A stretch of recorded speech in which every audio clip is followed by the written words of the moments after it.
The only way I could enjoy a AAA game is if I had a full frontal lobotomy. It's not easy. Like back in the day. I am great. I'm not gay. Years this July, and I'm not gay, but I'm being persecuted like I'm gay, and so I feel the pain of the gay men, the gay community. This isn't a joke. There's naked pictures of me all over the internet. Like what you see? I hope you do, because there's plenty more where that came from. What is going on? Who's jacking off to this? It's not me. Maybe it's you. Maybe it's your family. All the cops because I can't do shit, because my crimes are in the future. I'm on that tarot card THC shit, licking the thighs of time that got me so hard I unlocked Bluetooth mode. I'm not fucking normal. I'm on that Mortal Kombat blood code pack. This shit will make you uppercut a motherfucker into 6 rib cages. Tell goddamn Uncle Sam this fucking food cards for cigarettes and booze, because it's for me. It's all about me. Do we watch videos of people being killed? Instead. Capcom is making a new video game, y'all. No, they aren't! They're fucking up-resing a remake. They remade the game. They made a you know. I'm not a fan of the series, but they made a beautiful remake of this beloved classic, Resident Evil. Right. They re-released it, and people were like, "Wow, you guys did it." Yep. Well, here we are. They're 12 years later. They're remaking their remake. And you guys are like, fucking yeah. This is the end of the world, man.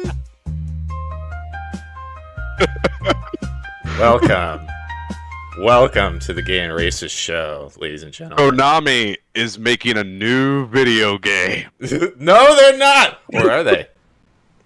We don't know. We're gonna have to listen to find out. This is the end of the world, man!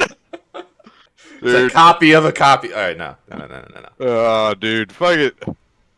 Uncle Jeff, dude. Shout out Jeff Gerstmann, dude. GameSpot OG, dude. Seriously. He never lied to the people. Not once. one time. Not one once, dude. time. And they hated him because he spoke the truth, dude. They did. Look up that Twilight. Look up the comments for his Twilight Princess review. If you ever feel so inclined. I'm sure that did not go well for him. Gave it an 8, dude. Big mistake. Not an 8. Oh fuck no. Oh god. That game's definitely not pretty good. Like, oh my god, Twilight Princess was not that good. People have gotten really weird about it the past few years, and they're like, it was actually great. It was not that fucking good, guys. Do you remember playing as the wolf? That shit sucked. Come on. I mean, we don't have much, but we do have some past. Okay, yeah. Let's take a look at this. I wish I could find the GameFAQs archive for this. Oh man, hold on. Let me show the people here. We got some angry users from who knows how long ago. Jeff Gerstmann is fat. LOL. That one, the first one that pops out to me. Let's make a list of the food Jeff Gerstmann eats daily. Fat man. Written by an Indian. At Jeff. Jeff was abused as a child. Sign if you hate Jeff and GameSpot. Spoilers. Jeff is the final boss of this game. Jeff. ... Thanks a lot. What is this? Your fucking suicide note, dude? What the hell? Jeff, if you can see these posts, you had better find a new job, you fat ace. You better, dude. They're fucking coming for you. Jeff gave Ocarina of Time a 10 out of 10. Wind Waker a 9.4. Oh, no. Yeah, Wind Waker, I would say, is closer to a 10 than Ocarina, but... 100%. Yeah. Jeff Gerstmann is fat. LOL. LOL Jeff. LOL GameSpot. Jeff doesn't care about black people. What? That's true. That one's true. Oh, he doesn't, dude. He remains unperturbed by the plight of the melanated. does this Jeff guy realize that he's just pissed off at least 1 million gamers? Oh, Jeff I responds. can't believe I didn't think to find these. Yeah, What is Jeff Gerstmann email? Dude, chill out. Jeff, would you hit it? Oh, suicide note sent to Jeff. What the fuck, dude? That's literally, I was just, oh my god. Is there anyone more cucked than Zelda fans? I've never, out of all the variety of users / gamers, the Zelda ones, people really like playing as that twink. People really like that. Dude, I mean, Zelda's gay. Zelda is very Zelda hit and miss for me. Like, sometimes it's good. Sometimes I just don't care enough to continue playing. Never forget, dude, at the age of, I think, 16, I got in touch with one of the least intrusive Tim and Eric's Awesome Show, Great Job cast members, DJ Doug Pound, and we were talking about video games, and he said, "Oh yeah, Zelda's kind of gay. You should play Gradius." Based. Absolutely based. That changed my life. Yeah. That changed my life. DJ Doug Pound at AIM. Fucking DJ Doug Pound, dude. That's one of the good ones. If I had to guess which of those dudes are one of the good ones, DJ Doug Pound in the mix. Yeah, I fuck with DJ Doug Pound. I don't remember his old sketches, but I remember liking them a lot back then. Dude, I think he just spins those wheels of steel, if I had to guess. Yeah. And you know what? Could probably get him on this show. Dude, I feel DJ like Doug he's Pound, got if you're watching, dude, open invitation. I feel, the rest of the office hours staff, maybe not so much. Maybe keep that. Yeah. Dude, Tim Heidecker would get activated by the Gay and Racist show because he loves new thing. He does. He supports a current thing always. That's his favorite. That's his shit. That fucking Red Bar I don't know if you saw that segment where they still had office hours like during the Trump shooting thing, and they were all like scared to talk about it. It was very weird. Like it was like 9/11 just happened, and they still just had to do office hours. It was very awkward. Like, oh my god, everybody was just so like scared and sad. You have to imagine having to go into work where your job is to just be yourself, and your priority is, how do I spin this? Yeah, I gotta get a good spinner. Everyone in there thinks they're working on like a local politician's campaign, like they're on the fucking West Wing.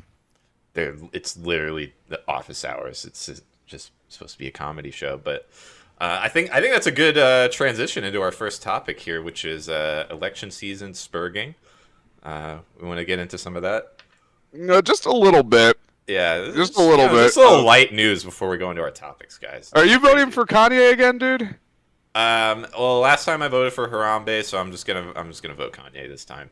Yeah, that makes sense. Yeah. Don't worry, dude. I think I'm gonna go ahead and vote for DJ Doug Pound. That's a good move, honestly. He seems like a solid leader. Yeah, it's my DJ Doug Pound Fatboy Slim ticket, dude. Fatboy Slim, dude. I didn't even think of them as a candidate. That's a great one. Yeah, it's just a.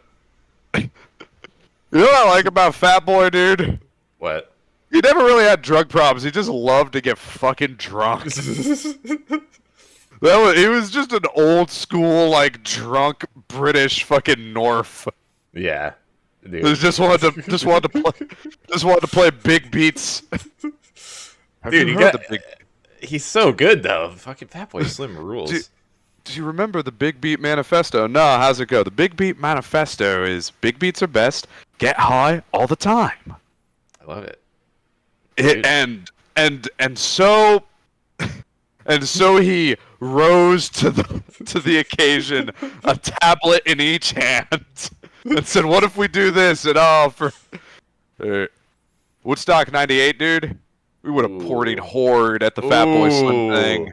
Would have partied, dude, and then the next day would have gone ahead and set some fires as the Durst instructed. Oh my god, it would have been a cool weekend.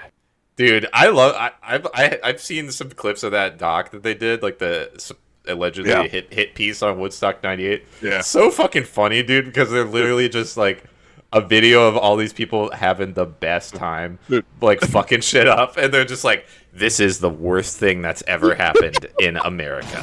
The best part of the Woodstock '98 doc is so they interview like a bunch of people who were too young to be there, and like a couple of people who were just like, it was my first fucking concert, and like I went alone. Then they interview these two bros, like these two dudes in their 40s, who were just like, yeah, you know, fucking people were setting fires, so yeah, I set some fires. Yeah, bro, Stole fucking some shit. Break Stuff by Limp Bizkit came on, dude. I was like, fuck yeah, dude. Dude, Durst said, when I kick in, you kick in, so I kicked in. Yeah, just dude. Unapologetic, like two guys that you know have been friends their entire life. Just be like, yeah, we went together. Yeah, it was cool. Shit was tight, dude. They had a great time, dude. Yeah. You know what? I bet those guys just got Devil May Cry 3. Ah, man, I'm so happy for them. Yeah. You could play as Virgil? All right. Shit, dude, this game fucking rules. You got some fucking food scientist up in here. All right. Yeah, we can get through the Reddit segment. Yeah, let's do the Reddit segment. The Reddit user segment. So when you think Baldur's Gate 3, the first thing you think about is hey, I'm sorry for lying. When you think Baldur's Gate 3, shit posting subreddit. So some sensible chuckle humor. The first thing you think of is, hey, I know we're all having a lot of fun here posting, like, seeing whose turn it is to get upvotes for the bear sex joke, but let's get fucking serious. Guys, we like to have a lot of fun on Okay Buddy Baldur. But I'm going to need you to sit down, and we're going to have a conversation. Okay. You know, dude, when a POC talks, dude, I sit down and listen. I listen. Okay. Yeah. That's why you got 2 ears and 1 mouth. You're supposed to listen being more than you talk. Good fucking person. It's called being an ally, guys. Yeah. So, which we are. Yeah. 300% are. Yeah. So let me get some tunes going, and we're gonna read through this bullshit real quick. What are you thinking, dude? You thinking a little biscuit my way? You thinking a little freak on a leash? Nah, dude, this is not Woodstock '98. We just need some light news music here. Oh, okay, dude. There we go. A little Sonic Adventure, dude. Nothing crazy. Yeah, nah, dude. Just a little something for my people in the rafters. Yeah. Never been a good Sonic game. Did you guys know that? Dude, Shadow Generations looks tight, not gonna lie. Dude, it looks so sick. It looks fucking cool. Just like, come on, bro. Shadow. Come on. He's even cooler now. It looks fun as fuck. Sonic Generations was okay, too. Yeah, I heard it wasn't that bad. It's good. That's probably one that I will pick up for the Switch, just because that's that's a good portable game. One of these days, people are gonna understand Sonic Frontiers was fucking cool. Yeah, well, I mean, I remember that Sonic user took you to task and possibly owned you on that topic a little while ago, so I don't know. Hey, okay, buddy. Okay, buddy. I was not owned, dude. I might have been defeated because I started crying when someone said Sonic wasn't cool, but it doesn't mean I was owned, dude. Okay. Doesn't mean, give me the good sound effect. No. I'm gonna go get my soundboard, dude. Yeah, whatever, dude. Your soundboard never works. It sounds like shit. Dude, you're really gonna waste our audience's time talking about Sonic, dude, when our rights are under threat. I'm sorry. Baldur's Gate 3. Dude, I forgot. I forgot about the threats to our democracy. Fuck. All right. Dude, let's start reading. In jeopardy, dude. Yeah. So, yes. In jeopardy.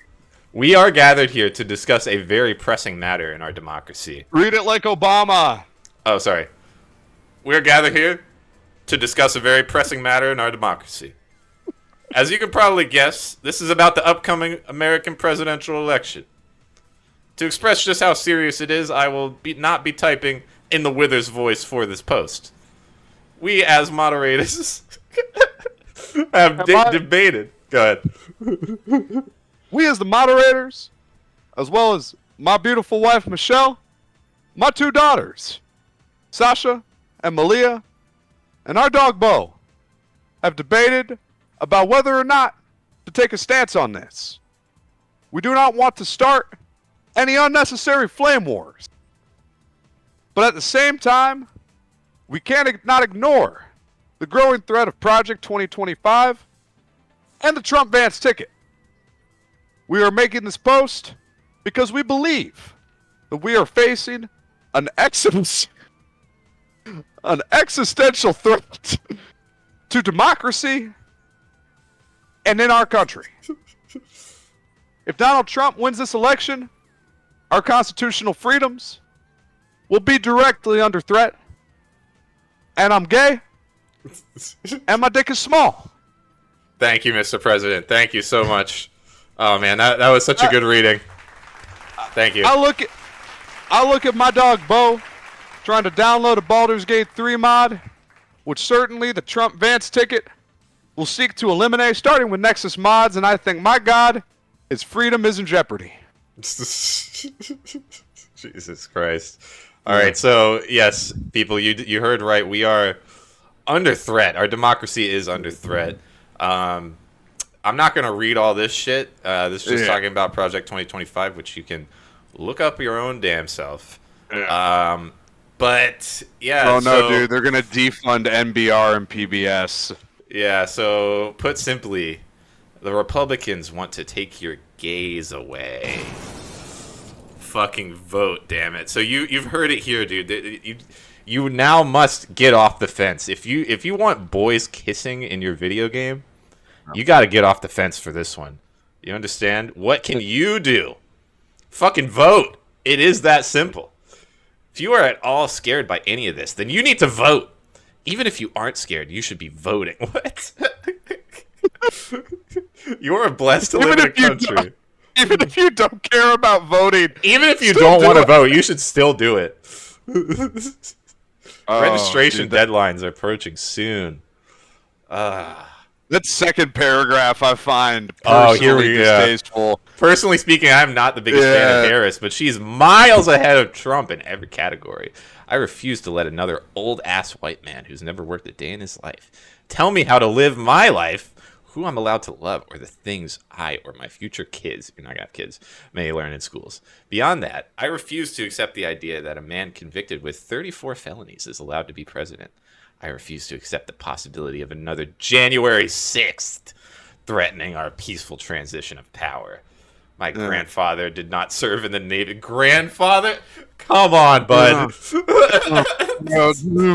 American, or at least I'm fucking gay. Oh my god, dude. The fucking grandpa cope. Are you kidding me?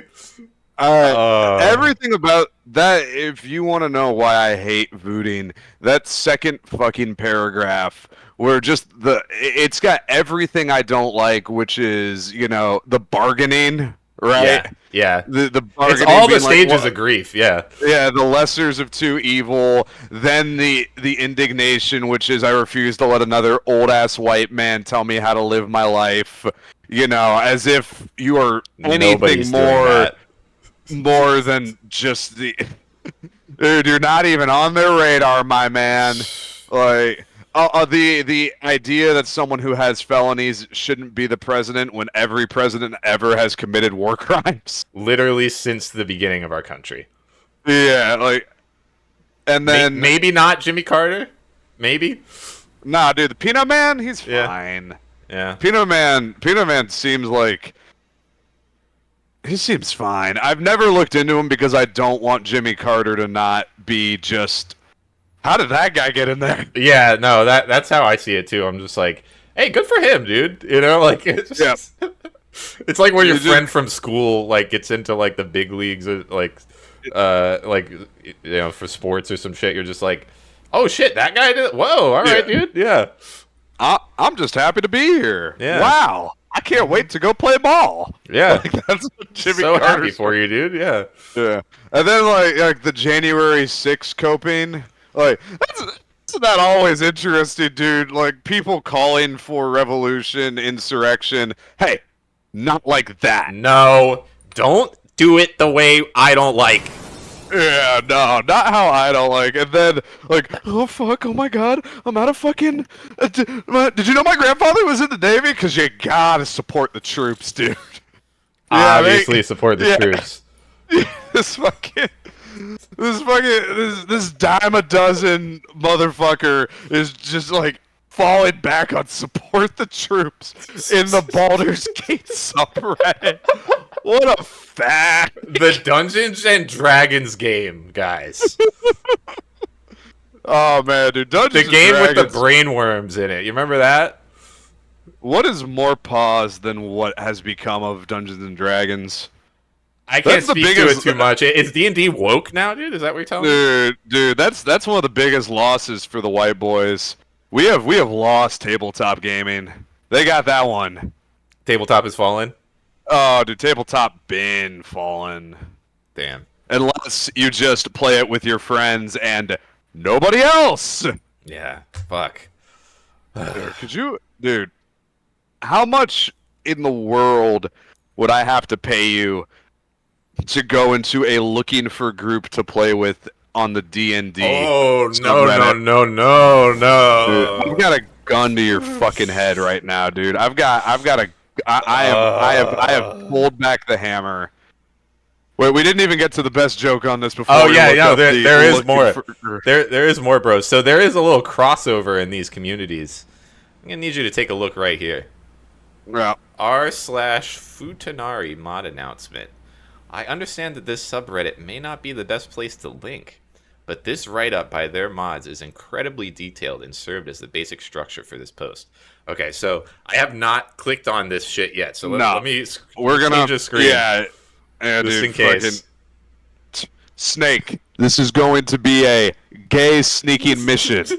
Be careful, okay? Oh no. Okay, can I do reading mode or something? Cause chicks with dicks, huh, Colonel?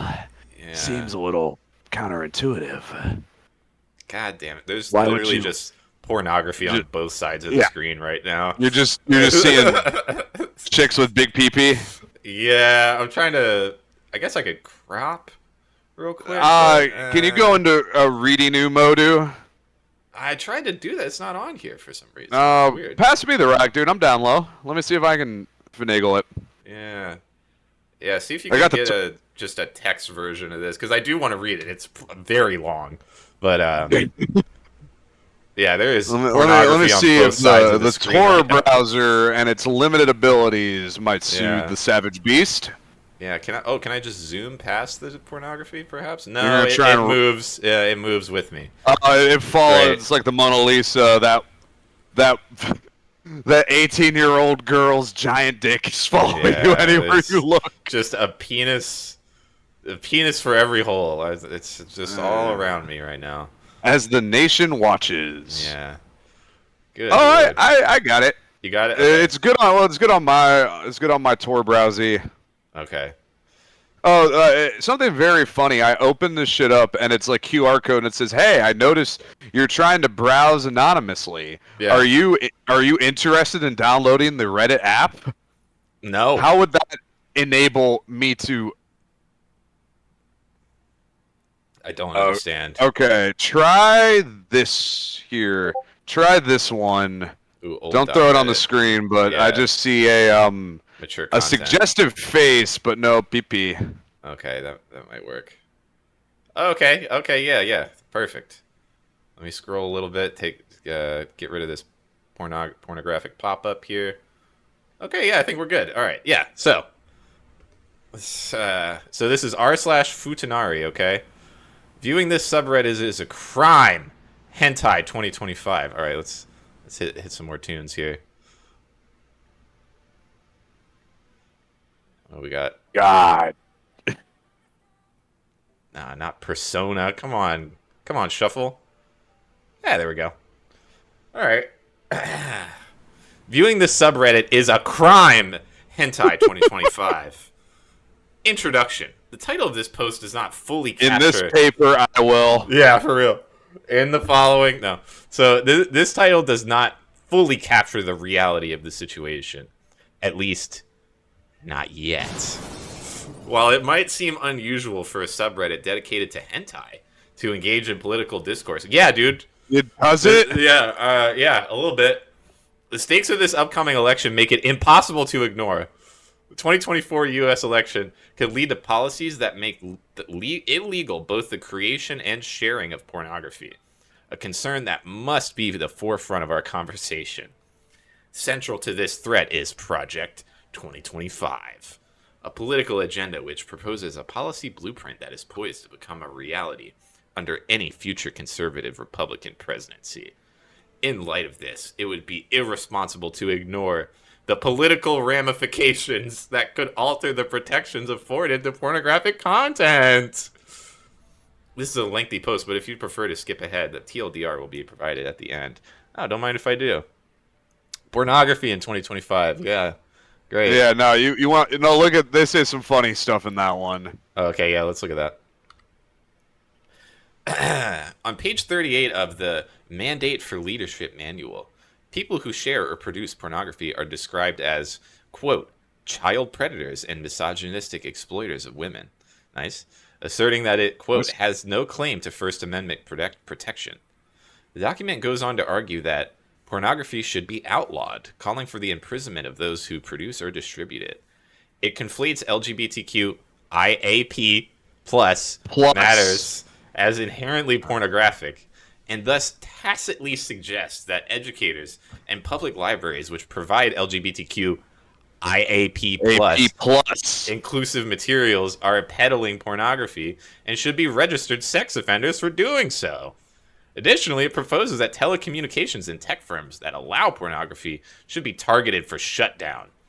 Project 2025 portrays all LGBTQ IAP plus inclusive materials as being pornographic, suggests that all pornography is the sexualization of minors, and finally calls for the death penalty for the sexual abuse of minors. In doing this, Project 2025 has established that, in their opinion, death penalty is a just punishment for the creation of pornography. I mean, dude, that just totally makes sense to me. That aligns with all my values and views, so yeah. I don't see the problem. I can use theater of the mind, dude. I'll be fine. Yeah, listen. Sergio gonna be alright. Speaking from my favorite pornographer who should be put to death, P. Diddy. I own 30 kookaroos. How many kookaroos you own?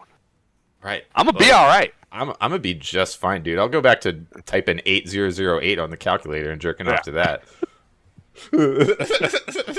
Go back to squinting at shit until it looks a little bit like boobs. Yeah, dude. Yeah, just draw a couple circles on my MS Paint, you know what I'm saying? Yeah, exactly. Fuck, dude. Maybe I'll talk to a woman. Yeah. Oh, wow. Maybe get to know her and see if it's a good match for me, and then enjoy some lovemaking. Yeah. In the Christian sense of the word, instead of needing to jerk off to girl with two dicks. Yeah, I mean, our freedoms are at stake, dude. It's a hard one for us all.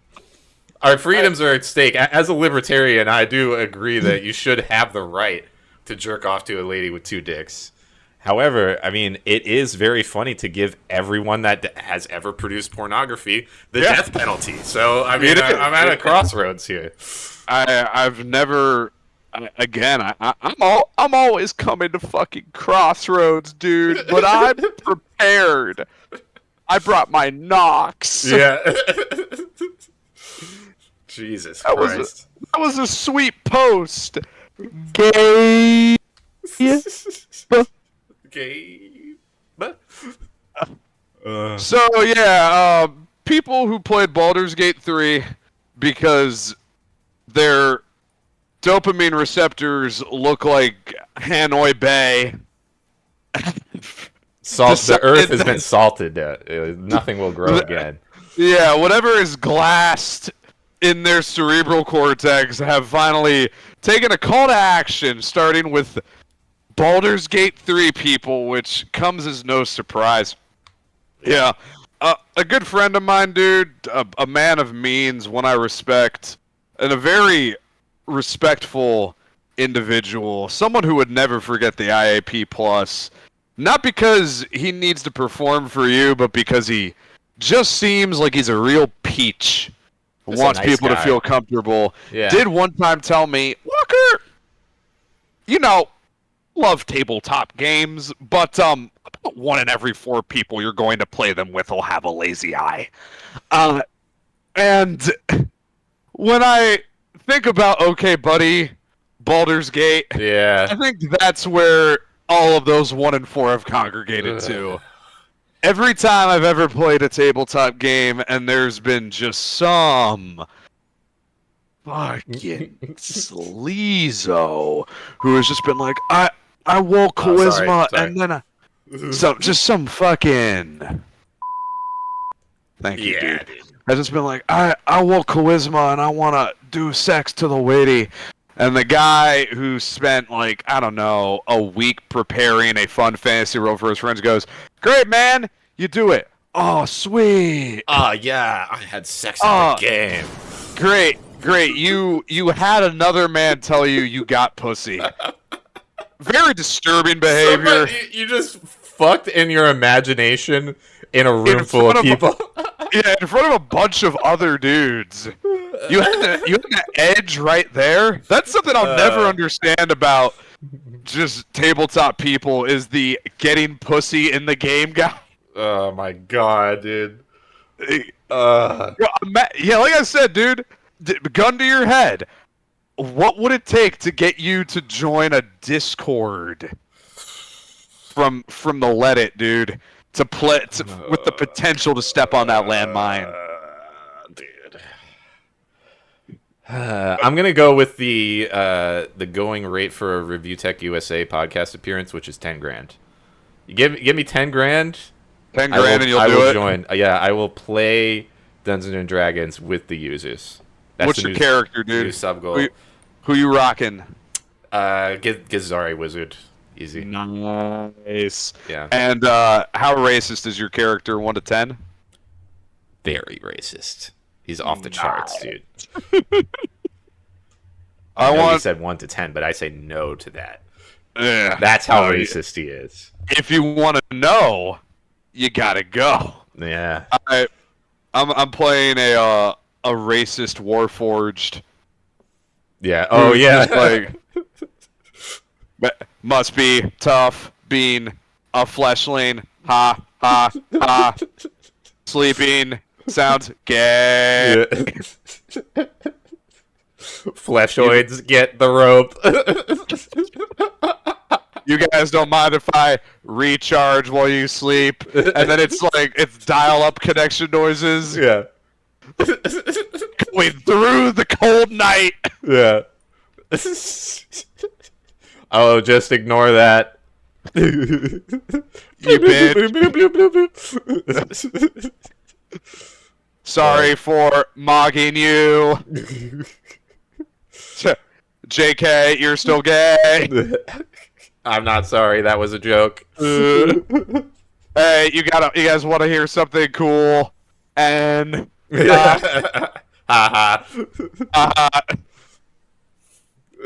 that's so. If anyone's looking for anyone to play a tabletop game with us, I can. Yeah, there's our elevator pitch characters. Yeah, racist Pretty robot, racist robot, racist wizard, racist alien. Yeah, pretty good.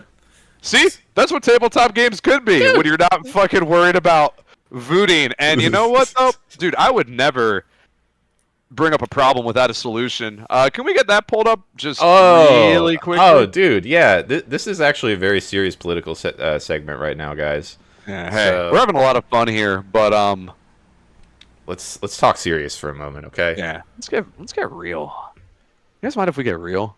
EAC.gov/voters/voters-registration-cancellations.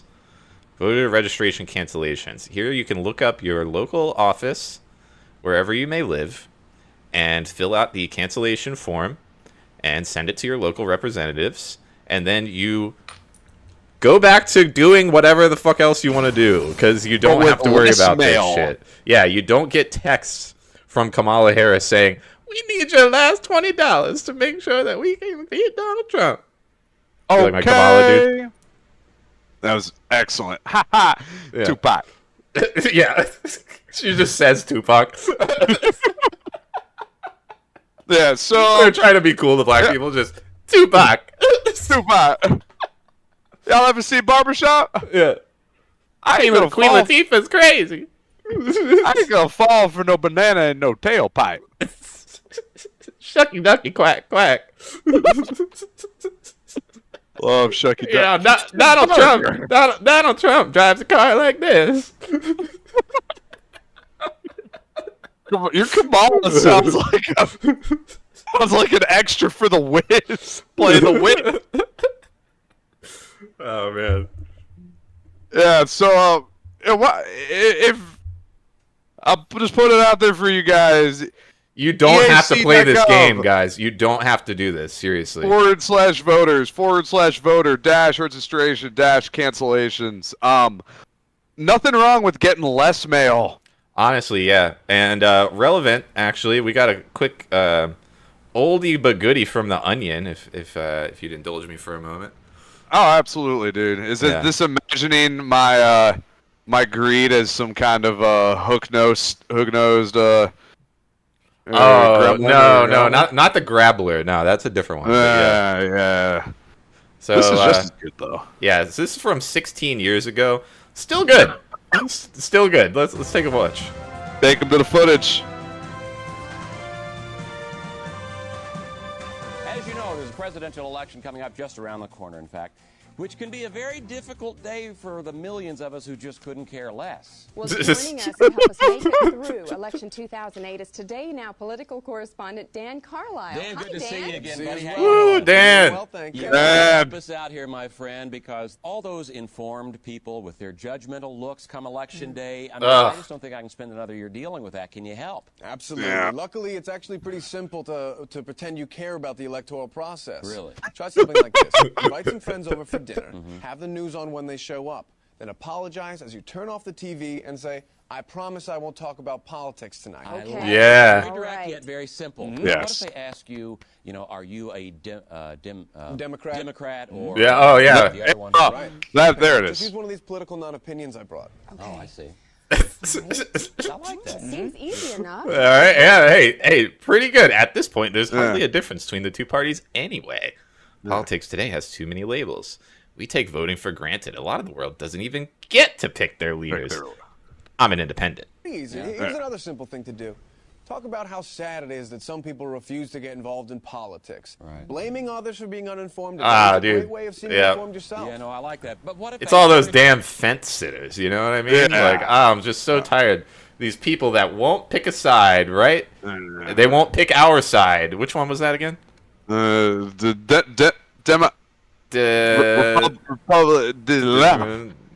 I think it's like a French word, dude. I think it's like beret or laissez-faire. Entrepreneur. Yeah. Are you on one of these like political issues, like health care? Oh, hold on, my phone's vibrating. Oh, okay. Okay, and I've got you. See what happened there? That's a phone fake out. Yeah, classic. Use that to get out of a political question that's just too difficult to answer. Well, now that's great for these coming weeks, but Dan, what about election day? First step, go to our website. All right, we have a great tool there which allows you to print out an I voted sticker.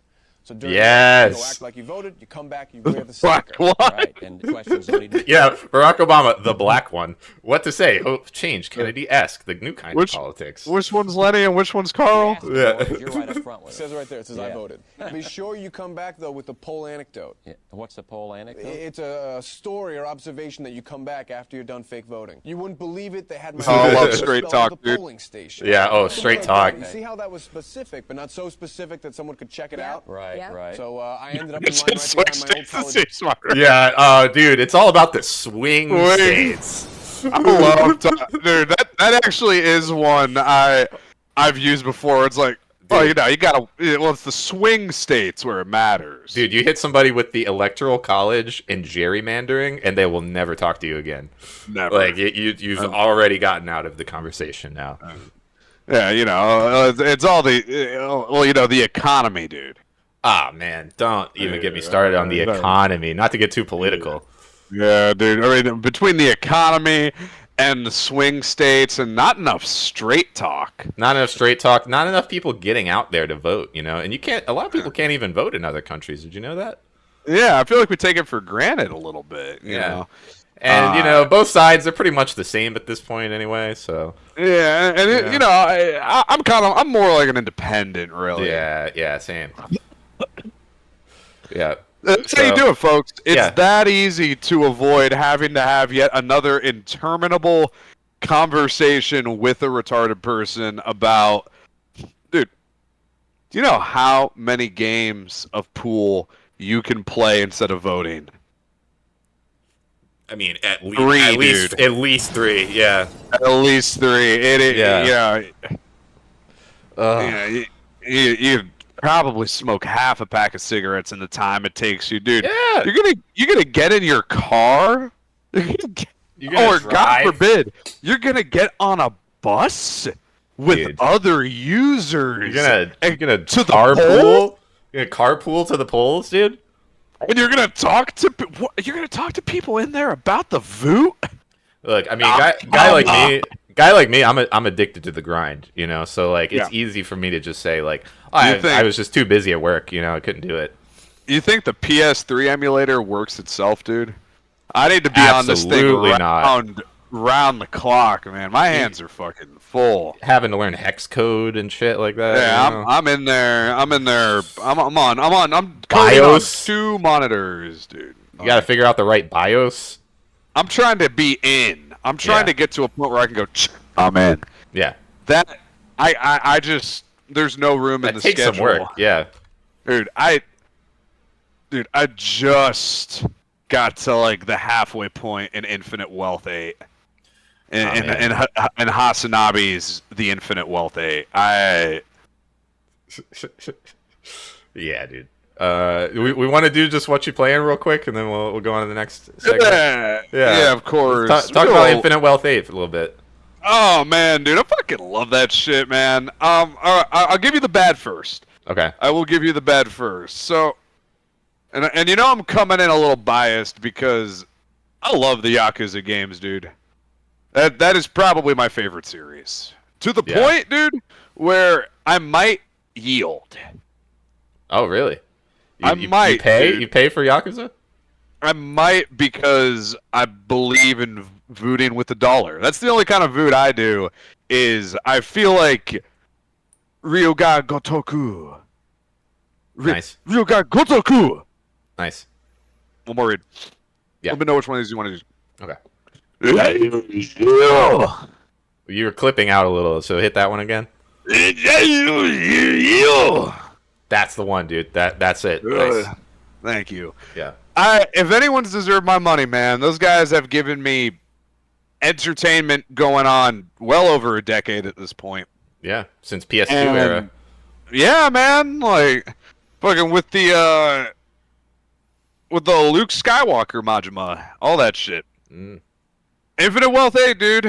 I'm loving it, man. It does have issues where the main character, he is a little too much of a happy-go-lucky guy, where he gets drugged by a woman, stripped nude, and abandoned on a beach. And then he meets up with her later, and she's like, "I didn't mean it." And he's like, "Hey, you stood up to me. That was the test. Why don't you come rock with me?" So he's a pretty forgiving cat. He's a pretty forgiving dude. But like, all right, yeah. You got old Snake Kiryu in the mix, dude. You've got Asian American cab driver who sounds like the scout from TF2 who's like, "Hey, Ichiban." Oh, nice. What's going on, dude? Yeah. I don't know who you're freaking talking to.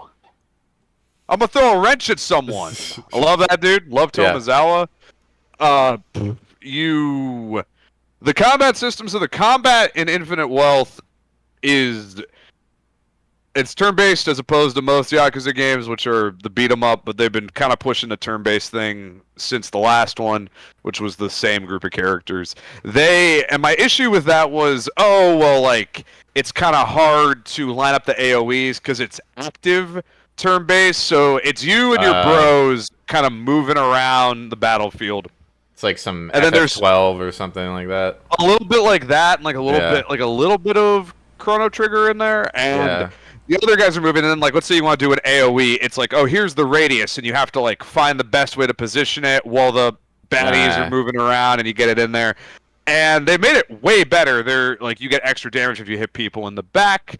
Yeah. They're, instead of just everything being a big circle for an AoE, there's some line attacks. You can do more damage with certain attacks based on distance. If you get close to someone, you get proximity bonus. Little things like that can keep a turn-based game entertaining. There's a billion different jobs. They redid the job system too, where you're able to carry over inherited skills from other jobs. Because in 7, what you would have to do is, okay, let's say I want the male host champagne splash ice attack. You gotta level that shit up to get it. Now you can just put that job on your dude, switch back to the other job, and then take those beginning skills from the job and put it over. Dude, you just said male host job, champagne splash ice attack. That sold the game to me pretty much already. Like, that was enough for me. Yeah, rock on, brother. Like, they got funny jobs in there, dude. You could be an action man. You could be a aquanaut with a yeah, dude. You're like a dude with a surfboard. You've got all the tactical underwater gear. You scuba? He's fucking scuba? You could be scuba-ing, dude. Fuck. And there's a learned skill in that, dude, called Bros Beach BBQ. Little full health heal for the team. Oh my god. Damn, dude. And it's got all the stuff you'd expect of the Yakuza game. A bunch of silly ass side quests. Yeah. There's white slavery now. There's white slavery Pokemon. Is that a DLC? No, dude. That's just you get that. Whoa, that's in the base? That in the base game, dude? Yeah, you get the Mandingo fighting in the base game, where you fight like homeless people, and then they'll be like, "I'll work for you," and then they turn into Pokemon, and then you can make hobos fight. And there's a Mandingo fighting league with the Mandingo fighting Elite Four, where you can make your slaves fight. Hey, I got one more thing for you, dude. Little Animal Crossing side mission. Yeah, okay, so that's what I saw in the trailer. I thought that was going to be, like, the main thing is, like, more like the town management kind of bullshit. But that's just, like, a little side thing. No, excuse me, dude. A little side thing in this game is something that you can put, like, 20 to 30 hours in. Jesus. Just, dude, you gotta make your village, man. Yeah, obviously, dude. You gotta make your max village. out all your hearts with all your villagers. You know, it should take you have a full-on Animal Crossing city building hotelier simulator. You just get that shit for free with the white slavery. Well, hotel tycoon plus white slavery bum fight Pokemon. Yeah, it's pretty sweet. And also on top of that, you just get straight up fun, like, turn-based RPG with a twist is always my favorite. I love the the Mario RPG, like, perfectly timed attack, and like, you did the little quick time event, you'll do more damage thing. Like, that stuff I like in the setting of a turn-based RPG. Yeah, I like that timing stuff. Those are the JRPGs that I stick with, is like, if they find an interesting way to mix up that formula of just 4 people standing in a row, you know what I mean? Yeah. I know what you mean, dude. Yeah. Nah, check out with this one. You got 4. Oh, sorry. You're good. Yeah, of those fellas mobbing around in a circle, and then sometimes, dude, you max out your social links too with your party members, with the bros. Yeah. And then they will ground and pound people. Like, what? when you knock them down sometimes. So you max out the Drinky Linkies. Yep. And then like sometimes it'll be like, oh, Tomizawa follows up, and you just see this dude in like his sandals, dude, in his open air Hawaiian shirt come in and just bash a motherfucker in the head with a pipe wrench. Damn. Everyone's like, that's how it's done, and it's like, yeah, killing people. You and your fucking male prostitute and scuba guy team. Yeah, they're like male prostitute, Hawaiian Lua dancer. Oh fuck yeah! Yeah, you could put the BBGs, put Yep. the BBGs in the Lua dancer outfit. Nice. You can make. Dude, there's straight up just a gun class. There's just cowboy class. Fuck yeah. Where you can put old ass man into that. And hey, some of the DLC is a little bit worth the yield because you could be a football man, dude. You know, Whoa. American football, dude. Hand egg. Whoa. Just be tookling. Damn. I love it. It's. The game isn't available for piracy at the moment, but it is on sale about like $30. It's like a little more than I'd like to pay for a video, but I have a hard time not recommending this to people. Sounds great. I will say though, another weakness. So the Dondoko Island, the Animal Crossing shit. Yeah. That is a little difficult without some of the DLC, or it will take you longer. So if you have the patience for it, then just grind it out. If not, you just get the Sujimon and Resort DLC and you're good to go. Oh, and like with every good game, there is an in-game music player with tracks from fucking Sonic games, other Yakuza games, Shin Megami Tensei, like all kinds of fun Sega tracks. Oh, and there's a radio show that you can listen to entirely in Japanese with no subtitles. Whoa. Oh, damn, dude. Japanese podcast? There's a Japanese podcast that you can listen to and just make up what they're saying in your head. And, again, base game. Base game. Yeah. You get free Japanese no DLC. podcast. No DLC needed for the music player or the Japanese podcast. Yeah. There are, Yeah, if you like the Yakuza games, I would also say this. It seems that Yakuza 7, which Infinite Wealth is a sequel to, but it has a lot of the turn-based stuff. Not as much white slavery in that one, I'm afraid. Oh. But there is a business tycoon sim in that one. Oh, really? Okay. Oh yeah. So I would recommend maybe you send the review code in, ask for a review code from Google for Yakuza 7, and journalist because you're doing a little fair use content review of it, and try that out, man. Like if you're kind of worried about the Yakuza games, you're like, this is all like a lot to get into, and you're more of an RPG guy than a beat 'em up guy, then I would say it's absolutely worth checking out. And Infinite Wealth is a great reward for if you stuck out 7, if you like 7 when you played it, and I loved it, and you're hitting that Infinite Wealth type beat, you're gonna be like, damn, they really did make a better game. Wow, they really did step it up. Yeah, I remember we were talking about it a while ago, and you were kind of saying that it's kind of like Metal Gear 4 for Yakuza fans, as far as just like paying off all the storylines and all these characters that have been around for, I don't know, 15 fucking games now. Yeah. It is, yes. There is also an even greater payoff. So, all right. I don't want to belabor here because we got 1,000,001 things to talk about. We're not just going to gaslight Doom Eternal, even though we could. Look, we could just go back to that if you'd like. Yeah. So DM below if that's what you want. Yeah. But I would say if you are at all interested, if the Yakuza franchise looks like something you can really sink your teeth into, kind of like with Metal Gear, or and I know it's a lot more games in Yakuza, so I would not blame people for not being up for this, but I would say hit Yakuza 1 through 5, then go 0. Just trust me. I've had many conversations with God about this. Okay. Yakuza 1 through 5, all of the shit in those games gets paid off in 0. Yakuza 6 and 7. Zero is the prequel, though, correct? Zero is a prequel, but it was originally made as a 10th anniversary celebration of the franchise. Okay. And then, so if you go 1 to 5, 0, 6, 7, Yakuza Gaiden, The Man Who Erased His Name, which I have not played yet. And then you go 8.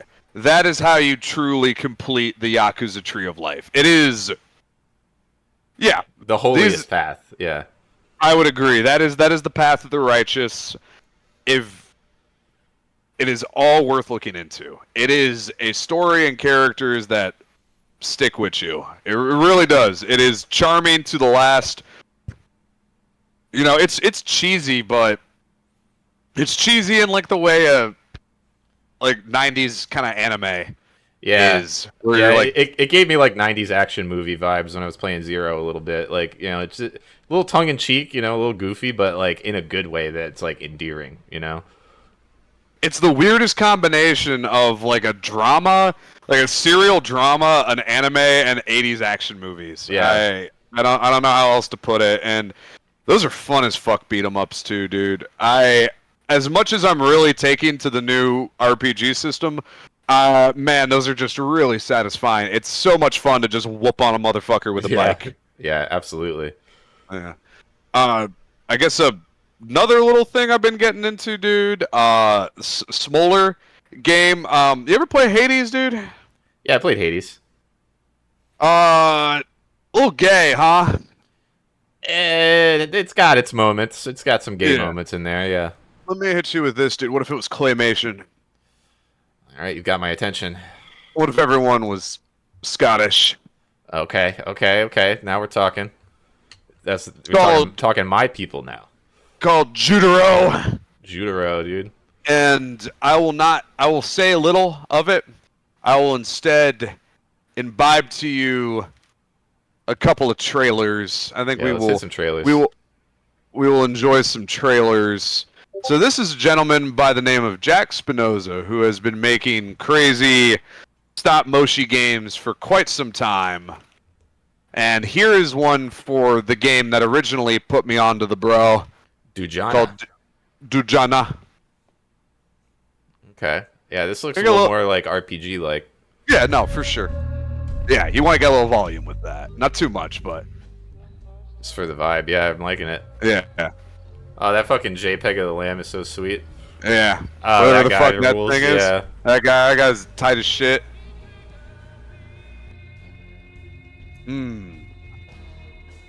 Oh, yeah, I love these claymation guys. This is fucking sick, dude. Multimedia experience. I'm liking it. You know what I like? The Beast calls you a gangster. It must be Francis Dex. Yeah. Oh, the Goy slot machine. Goy slot machine. We're running up in people's houses. Yeah. Shit, dude. Yeah, he knows how to lay. He knows how to. He never fakes the funk on a nasty dunk, and this is how I knew. Yeah, this is. I mean. Oh, this is Kino. You can say Kino, it. Yeah, because not offensive. And you know what? I'm gonna hit him with that 1K like right now. We're gonna take him to the house. Yeah, I took him to the house, dude. He had 999, bros. Look. Could be a sign. No, this is fucking sick. Like, honestly, yeah. Watching this, like, I'm already sold. Like, and I can tell it's JRPG. This is the kind of JRPG that I would be engaged with the whole time. Just with how fucking cool it is. Like, you gotta really present something cool for me to be okay with navigating a menu for, like, most of your game. You know? Fair point. Agreed. This is sick. Oh, you get a mech, dude? It just might be. It just could be. Fuck. I hate when people think of RPG Maker games, they think of Hylix and not shit like this. Or not, excuse me, not Hylix. You should think of Hylix.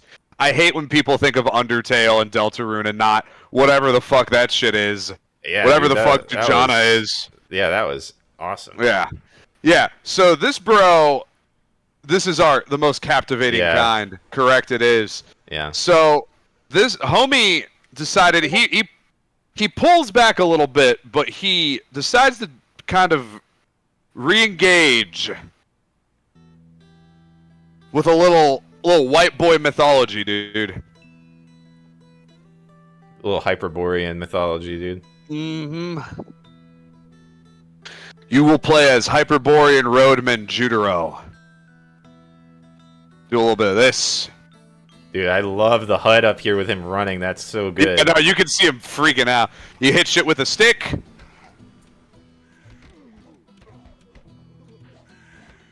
It's a more pulled back experience, but a fun one nonetheless. Yeah, it's not a multimedia, observation on the lower levels of our psyche. This is more above water kind of stuff. But yeah, you're right. Like, it still works because it's still got that soul to it, It's SOVL to the fullest. It's voice acted too.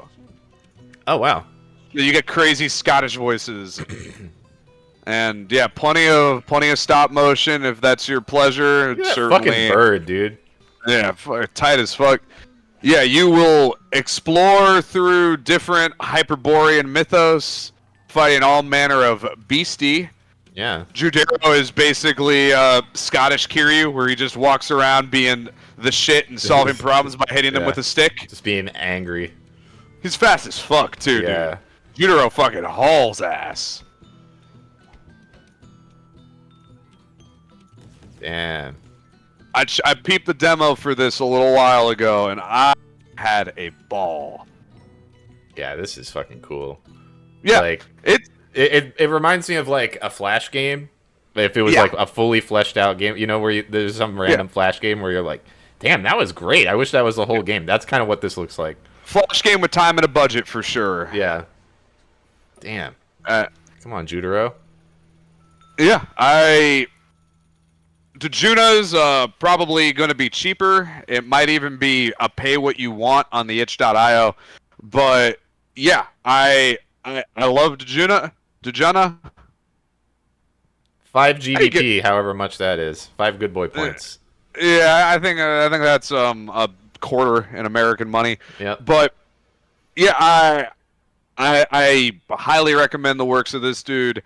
I loved Jutaro from the demo I played. Just fun to just be Scottish and hit shit with a stick. Dajuna, if you're trying to engage with the blackest night of your soul, something you're not entirely comfortable with, and confront it head on through a multimedia experience, then I encourage you. Short games too. They ain't gonna take up too much time. Love it. Something to just come home and knock out. I will. But unfortunately, amidst the Kino, dude. Yeah. There will always be slop. Yes. All right. What do you got?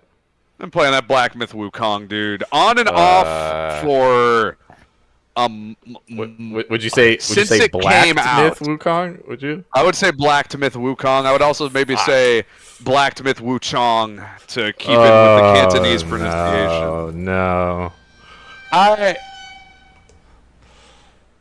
I want that game to be better than it is, dude. Right. Maybe I don't even want that, dude. I think I just want it to be less of this soul slop, man.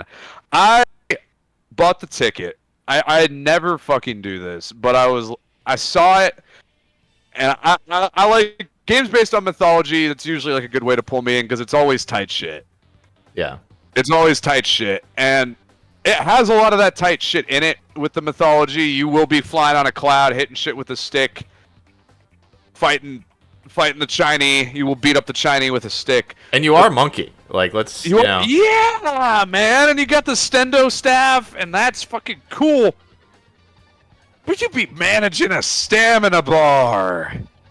There are so many skill trees. How many? Wait, you told me yesterday, and I was like, no way. Yeah, I'm gonna pull it up, and we're gonna count. Okay. I'm gonna pull it up, and we're gonna count how many skill trees there are. Okay. But trust me, there are more than you can shake a stick at. I feel like it takes forever for me to feel like I'm that fucking dude. And action games should not start like that. Right. For me to like them, this is all opinion. I never understood the appeal of, oh, you start off as kind of meh, but then you're going to be tight at the end. When the end of the game happens, I'm not playing the game anymore, man. I'm not going to get there because the fucking last 80 hours was me just trying to get decent, like, and not just get my ass kicked all the time. I was already trying to be that dude. Bayonetta's great about this, man. At the start of Bayonetta, you're already a motherfucker. Right. And then you just add more shit on top of that. Okay, how does Revengeance start? Yeah, it starts by you suplexing a fucking Metal Gear over your shoulder. So, like, I mean, the bar is set pretty high. That's before you get any cool special moves or extra weapons. That is before you go, it's time for Jack to let her rip. Yeah. Oh, no. Here, I'm just sending you screen. I'm just gonna... 1, 2, 3, 4, 5, 6, 7, 8, 9, 10, 11, 12, 13, 14, 15, 16. Holy crap. Dude. We're still going. Dude, I'm just gonna send you screenshots. Please, yeah. I need the people to know. They gotta know the truth, dude. This is unacceptable. This aggression cannot stand, man. Like, look at all of this shit, dude. All right, let's take a look. Oh my god. Yo. Oh, sorry, that was just one. You sent me multiple. Oh no. Okay. Hold on, let me get them all up. Yeah. Oh my goodness. All right, so run me through it. This is, I guess, the first layer of skill trees, right? This doesn't even have anything to do with your specific monkey staff stances. This is just some make the game playable shit. Okay, yeah, stamina, martial arts, survive. Okay, so this is like getting enough health to not get killed in one hit. On the right to the getting enough health, that's your stamina. There's make the mana bar bigger. There's fucking, like, get more defense. Get better critical hit chance. Get better critical hit damage. Get, fucking this. Get fucking that. Here's the thing, like, it's not always good to just give people this many fucking choices. You know? It's not good to spread just shit that should be in the game this thin. You have to unlock, and it's only going to take you 5 spirit sparks, which you get, regularly enough, but it takes 5 of them to unlock. Hey, if you attack and then dodge, you can continue the combo. Like, to get dodge offset has to be unlocked. Like, and it takes... And that's like, shit, you're like, well, I want to put it into health so I don't just get blurred up. Like, because people will just blur you up. Yeah, it's like, okay, so you've got all this shit that you can upgrade. All right, cool. Why don't you just give that to me? Like, okay, I've gotten past this part in the game. Hey, now you've unlocked fucking dodge offset or whatever. Great. Okay, cool. But no, you gotta go through all this shit and like, oh, well, do I want to not get killed in one hit? Or do I want to be able to dodge offset? Like, dude, just give me the shit. I leveled up, now it's like, oh, now you can do this. How hard is that? Like, these fucking skill tree things. And this is, every game is guilty of this now. The fucking skill trees where they think they're, like, adding to the game, where it's literally just, like, this micromanaging shit that, like, wastes time. Yeah, it is the RPG stuff in this game. Like, and when the game works, I like it. Right. Too. It's not like this is slop, but this is not goy slop. It's Chinese. Yeah, it's boop slop, Yeah. Different G letter, just, Yeah, this is so much of the stuff in this game, and like, okay, I don't mind, let's say there's secret skills you can unlock, right? Like, let's put our developer, dude, let's wear many dude. Yeah, let's put our developer hats on for a moment. Yeah. No homo. Yeah. But in games where you unlock things, right? Yeah. And the things you unlock are incrementally given to you. They're paced out well throughout the game. When you get an upgrade, it feels more impactful, and it's probably going to be something way fucking crazier. It's probably going to be something way more badass if you're only getting a certain number of them and it's a lower overall number. It's like getting new guns in a shooter, and the guns you get are just motherfuckers. Are insane stendos. When it's not that, when it's instead based around this kind of weird worst parts of an RPG, of an action RPG, which is kind of really meaningless. You get +1 to defense, and it's that, and then on top of that you have and you've got a stamina bar, and make sure you're not spamming, and you're watching the enemy patterns, because even and this isn't super bad in Wukong, but I guess I'm talking more about Soul Slop, where it's the basic guys are still a fucking threat, even if you're level 20. You can get killed in 2 hits by the weak guys. So which is a little bit of an exaggeration on our end, but it's not that much, dude. I played Bloodborne. You get killed in 2 hits by the weak ass users, like the regular guys. You can't get killed by those users. I'm not gonna say you can't. But by the time you go back there and you're powerful enough to just motherfuck everybody, it feels good. But I want that given to me through the gameplay itself and not through managing the menus. I don't like visit the online shop, dude. Yeah, I don't like in action games, any kind of action or real-time combat focused game where it is about being smarter and not getting to fight harder, I guess. I feel like my intelligence should be saved for boss battles. Out in the world, it should be about how I'm the shit. And you can make a game difficult and still have someone be the shit. Ninja Gaiden Blacked, dude. Yep.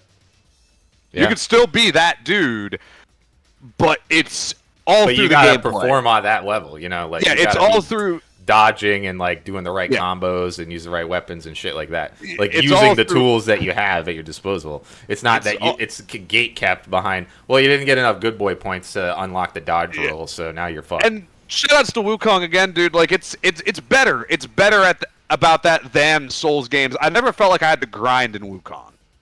Fair. I've never felt like I've had to grind. But there are times when I'm just okay, man, I've got the best staff for this area. I've made the best armor for this area. I'm ready to go. I hit this man with a charged smash over the head with the legendary Stendo Monkey King staff, and he's still not down. Yeah. He's not even clutching a little bit. Come on, bro. That didn't matter. Yeah. The boss fight stuff I actually don't hate. Yeah. I don't hate the super crazy boss fights. I feel good when I beat the super crazy bosses. But it does kind of feel there's a lack of impact, and there's a lot of managing through this shit and trying to find something that works for me. And really all of the shit that you can upgrade, it feels like I have to just eat my veggies first. And I see a better game where they just play a 10-second cutscene where some Chinese lady with a fan gives Wukong a magic trinket, and it's go ahead, white boy. Yeah. What's so hard about that? And other action games have that figured out where it's you just go and you find that new weapon, or you get some fucking magic trinket or whatever. It's now you can do this move. Oh, cool. Now I can do this move. Great. And that just becomes part of the game. Thank you. Yeah. Yeah, thank you. Just introducing the mechanics like that. Yeah. And Ninja Gaiden's a good example. You just go get the scroll, and it's oh, now you can do the fireball move. Sick. Yeah. That's it. Here's your magic moon staff. Yeah. Go ahead. Great. Yeah, fuck yeah. Fuck them up. Shinobi on the PS2 is great about that. Yeah. Great about just incrementally introducing shit. And but you know that I could chalk that all up to personal complaint too. Like, sure, that's how I like it. I bet there's some users out there who really enjoy navigating the skill trees and like to make a build, even though there's not really a ton of building in this game until New Game Plus, and I don't like the game enough to New Game Plus it. Yeah, but having a hard time getting through it the first time. Yeah, I'm not fucking getting my balls blown away the first time. But what I will say, and here's where the buck stops with me, the dyed in the wool soul stank is on this game, and it's not a lot. It's not, you know, and yeah, dude, we're not about to argue over terminology. We're not going to talk phylums on here of what is and isn't a Souls game. All I'm saying is attacks that have a lot of wind up, where you can't just get on a dude, pause, and fuck him up, pause. That's when you lose me a bit. When I can't just go up to a bad guy and just fuck him up, and I have to be like, I better make sure I'm dodging. I better make sure, I better make sure I'm doing that. Yeah, I like when they die quick or when they're combo food. That's what I prefer. I don't mind a block, dude. I don't mind having to block. I don't mind the occasional roll. Make the guy bigger. I will know to roll. But I want to be able to get up in that shit. Pause. I want to be able, to lay it down. So stanky. Yeah. I gotta feel that, dude. I gotta hit up that kind of rush. I gotta be able to be like, hey, like dodge this asshole. You know what I mean? Yeah, dude. Like check this out. Any like character action game, like I think you nailed it with the attack wind up, and I really think that's probably what sets, if we are talking genealogy here. I think that is what you want to sets get into the phrenology. Yeah, that's what sets the Souls likes apart. Is you have like you're intentionally handicapped from the beginning with like how janky the combat feels. Like, and it's like supposed to be, oh, it's a feature, not a bug. And it's like, okay, yeah, great, but like now I have to like do this math in my head every time I'm just getting through any part of the game where I have to like, oh, I press the button, but that actually means that I'm gonna do the attack 5 seconds in the future, you know? And like that shit just creates a disconnect for me. Where like, yeah, I guess you can get used to it, but like, I guess I could also just play a different game too. Like, I don't know. No, I feel you on that, dude. And all of this, I think, could be solved by just chop those frames in half and see if the game is more fun. All I'm gonna say, chop those frames in half, see if there's no stamina bar, and see if the game is more fun. Because then, here, let's talk Bloodborne for a second here. Okay, sure.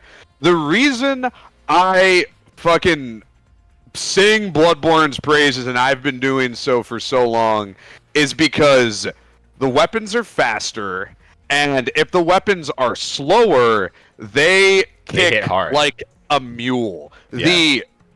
Dude, pull up. Hold on. Let me just show you guys why, just for people who might not be aware. Yeah, what do you got? Yeah, because hold on, dude. This is what I'm talking about. This is why I fuck with Bloodborne. All right, let's take a look. You got it, Mr. Aziz. Oh, hell yeah. Yeah. Dude. Hey, get the pizza cutter on him, dude. Oh, cold blimey! Yeah. How about this, asshole?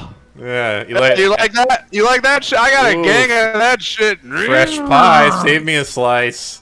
Yeah, welcome to the game room. Yeah. Yeah, no, yeah. Nah, you get it. You guys get it. Take me. Yeah, that's why I like Bloodborne. Yeah, because you can do stupid ass shit like that. It feels great. Stupid ass shit with super creative weapons. Yeah. And the weapons move faster. When they move slow, you are just you are eviscerating people. Yeah. When you're when they have the slow, silly thing, it's not like, oh, that's slightly stronger attack. That is, you're about to get fucking glass. Yeah, it's like devastating. Attack. Yeah. Yeah. It's worth it. Yeah. Yes, exactly. And it's also one quick sidebar, and I promise I'll get back on task. I will recommend Dark Souls 1 to people simply because I think that is the greatest map design I've ever seen in a video game, or certainly top 5. I have wanted to play Dark Souls just because of like how cool it looks. I will say that. It's just that first one. I couldn't get into 2. I admittedly haven't played 3. Don't know what to do with Elden Ring. Yeah, I'm steering clear. It's multiplayer. Yeah, you got to give me some time to even consider Elden Ring. Armored Core 6 came out. I just lied and told. I just wrote Elden Ring on the box in Sharpie, and I'm just like, okay, cool. Yep, works for me. In Dark Souls 1, the interconnectedness of that map, the synchronicity between the areas in that game, how everything works, and they made that original map on graph paper. Like all the bros who made DS1, they laid that shit out on graph paper first on some real spurgatory shit.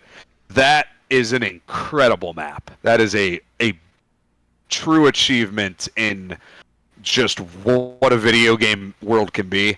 Yeah. I love it. I love it. I don't care about Souls lore. I'm not a fan of Souls combat. That map. I did it with the map. It is almost worth replaying that game just so I can explore that fucking map. But anyways, with Bloodborne, that's why that game works in comparison to Dark Souls stuff. If they had more of that in Wukong, I think I would be able to engage with it more. Where when I play it, I'm like, this is fine. Yeah. But it could be great if it just had that time to kill, that brutality to it. It never really feels like you're progressing the way that you should. No, it always feels like it's dragging its feet just a little bit on the moment-to-moment gameplay, on the combat, man. And people should check it out. Like, if they're interested in it, for sure. And if you like, some people like that combat, you'll probably have fun. I just don't get it. So while I'm playing Wukong, it just gets me thinking about action games I do like. And our boy Alpha Beta Gamer, dude, one of our faves. Yeah, shout out Alpha Beta Gamer. Came in with a little bit of that demonstration, dude. Little Captain Blood. Yeah, Captain Blood. You want to talk about the background for this game a little bit? Because I thought that was pretty interesting. Captain Blood is cool. Apparently, this game has been around for fucking ever. This game has been being developed for who knows how long. I think we had tech demos for this shit in like 2006 or something. Jesus. Yeah, going on 20 years. Yeah, and it finally kind of came back from the dead. And I don't think this is a better game than Wukong. That's not what I'm trying to say. But it kind of showed me, oh, here's what I want. Yeah, this is an action game. Oh, here's what I'm into. Yeah, it's an action game, and it's like kind of super arcadey. Like, yeah. And oh, this game, this demo's got problems, dude. This is not a finished product at the moment because it is just some like the source code I think hit public domain or something. Some users, so it was piecemealed it together, kind of. Yeah. Basically they'd been developing the game since like 2003. A tech demo finally came out in 2008. It's been sold. It was sold to a Russian company. There was a legal battle. Another company declared bankruptcy, and then the game went dead for 10 years. And someone leaked the 1.0 version, and the source code has been on GitHub since 2022. Wow. So some fucking shell corporation, I can only assume, has picked this game up and is like, all right, fuck it. Like we're gonna try and like, you know, cut the crust off this shit sandwich. And you know, I don't know if I'd pay more than like 15 to 20 for it if I had to pay for it, which I'm probably not gonna have to do. But yeah, this turret section isn't great. But like, what this game got me in the mood. You can just skip to the combat. I don't want to see the turret. Like turrets. Hey, a bad turret section in a game that started being developed in 2003. Who's surprised? Right. But it's like this shit is what I'm into. Like it's you call it button mashing, dude. You'll call it poverty, but you'll never know. You'll never get it. If you say that, then you'll never get it. Honestly, yeah. Yeah. How about jacking that dude up? How about jacking that dude up and his arm falls off? Yeah. Like where the you just mashing, like, yeah, that dude, like you literally are like, no, you're just heckin' button mashing. It's like, yes, like you're just the Nordic Chad. Yeah. Like, yes, I am button mashing. Oh no! Yeah. Oh, not. Yeah, Oh, fuck this damn. fool, dude. Ground and pound, dude. No, what the? Did you see him like? Hey, Austin, can we get that again? I haven't seen that one. With the hands, and then he stabs him, and then the guy explodes into fucking dynamite cop pickups. You have earned points. Awesome. Thank you for playing Smash TV. Like, this fucking rules. This is soul. This is soul. It's to use the layman's term. Yeah, we're gaming right now. I'm into it. Yeah. And yeah, when I saw this trailer, I was like, I felt like a bit of an asshole because I was like, man, I wish Black Myth Wukong was more like Captain Blood. I wish I had a little more of this in it. I'd love to see a game like this with a monster budget. And then, dude, let me take you one step further down my little action boy fucking rabbit hole. I was like, first, if you'll allow me, dude, can we start off with the commercial, with a Super Bowl commercial? Would you mind? Dante Inferno Go to Hell Super Bowl commercial. Really sick. Yo, if this was 2010, I would have been sold, dude. Easily. Yeah, Dante's Inferno. I was, and skip through this to about here. I'm gonna send you one more just so we can get the people's eyes on it, dude. Yeah. Fucking Dante's Inferno. Bro. You can skip to like about 1040 on this video just so you got a little something to talk over. I got to thinking, dude. I got to thinking about like, damn, I really did love when they just used to make like big dumb video games. And oh yeah, you get 2D cutscenes in it too. Yeah, like, what the fuck? Yeah, this game had cool shit like that. You got like 2D cutscenes. So I thought about it when I was thinking big dumb games. I was like, I could go back and like, dude, I think I played God. Oh yeah, shoot the cross. Yeah, dude. What if you just had a gun? Dude. What if you just shot the holy symbols at the demons, dude? Yeah. What if you turned it into the fucking Toho project just for a second, dude? We're gonna do a little R-type in real life, and then you come in with the Scytha. Fuck. Just.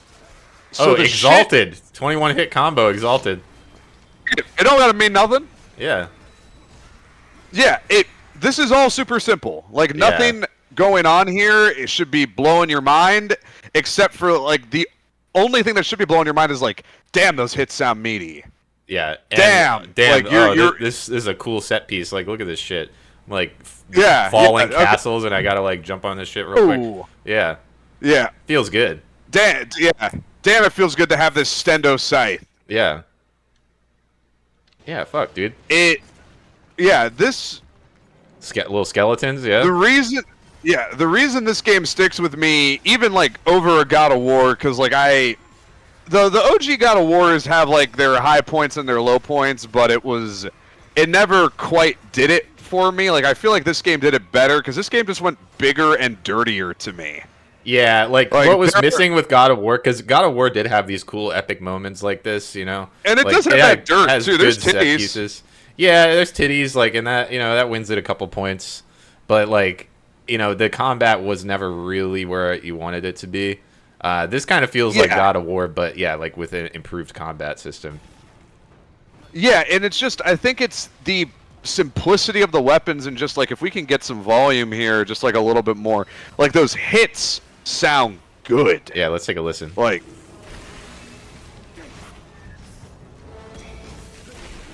Ooh. Yeah, that's nice. Let's see if we can hit on some flesh dudes here. Those are fire boys. It's like that shing shing from the cross. Like just, as you just again, what are you fucking Marvel 3 Dark Phoenix dude? Just yeah, and just like a rage meter, which just lets you kick ass even harder. And I guarantee you, dude, this game gets in and out in under 10 hours. Oh, absolutely. You just you fuck all these dudes up. The simplest, easiest to understand skill trees where it's like, yo, here's a new combo. Yeah. Oh, here's straight up like a fat health upgrade. There's 3 of them, and they all feel impactful. Right. Like, more mana for your spells. Okay, tight. Good. Yeah. Great. Like, it is set piece to set piece, simple but very satisfying combat, and there is just, I feel like, the game's got problems, dude. The story's cheesy, but like it's just supposed to be based.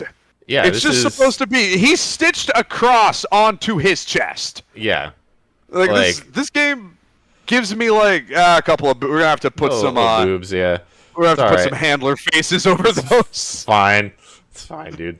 Let me make a note of the time. 1:31. All right. God damn it. 1:31. It's like watching like a cool 70s action movie to me, kind of. You know what I mean? It's like watching fucking Cobra or something. Like, what do you want to do for an hour and a half? Right. You know, this looks great. What do you want to do? Like? Do you just want to like spend your time just fucking shit up, and then you see something, and you're like, damn, that's tight. Damn, that's crazy. Oh man, I beat that dude's ass. And then like, by the time you're like, oh, this is getting long in the tooth. It's fucking over. Yeah. Yeah. You fight the guy with the rat on, like standing on the giant rat's back a couple times. Like that's it. You're already out of there. Yeah. And it all happens quick. Yeah, these finishing moves. I will say the quick time events, your boy does not miss those. Yeah, they were in like every game back then. Yeah, I am glad those are gone. I'm not gonna say there's not some product of the time stuff here, but like, it's stuff I can drive around the giant rat now. Oh, you drive around the giant rat and you just be stupid. Oh shit, dude. Yeah, like it's simple enough, but they change it up enough to make every section of the game feel different. There are more than one way to skin a cat when it comes to making something as wide of a genre as action games. Yeah, absolutely. I'm not saying I need all Souls games replaced with God of War clones or Ninja Gaiden clones or Devil May Cry clones. And we actually get a lot of DMC clones, which I like them. And they're fun, man. But what I am going to say is, man, I sure would love if we got more shit like this. Yeah, I just want there to be a niche for this kind of content because this is what I like. I like the fucking games. Ghost Rider God of War knockoff, dude. I like fucking the Nano Blade. Samurai Western.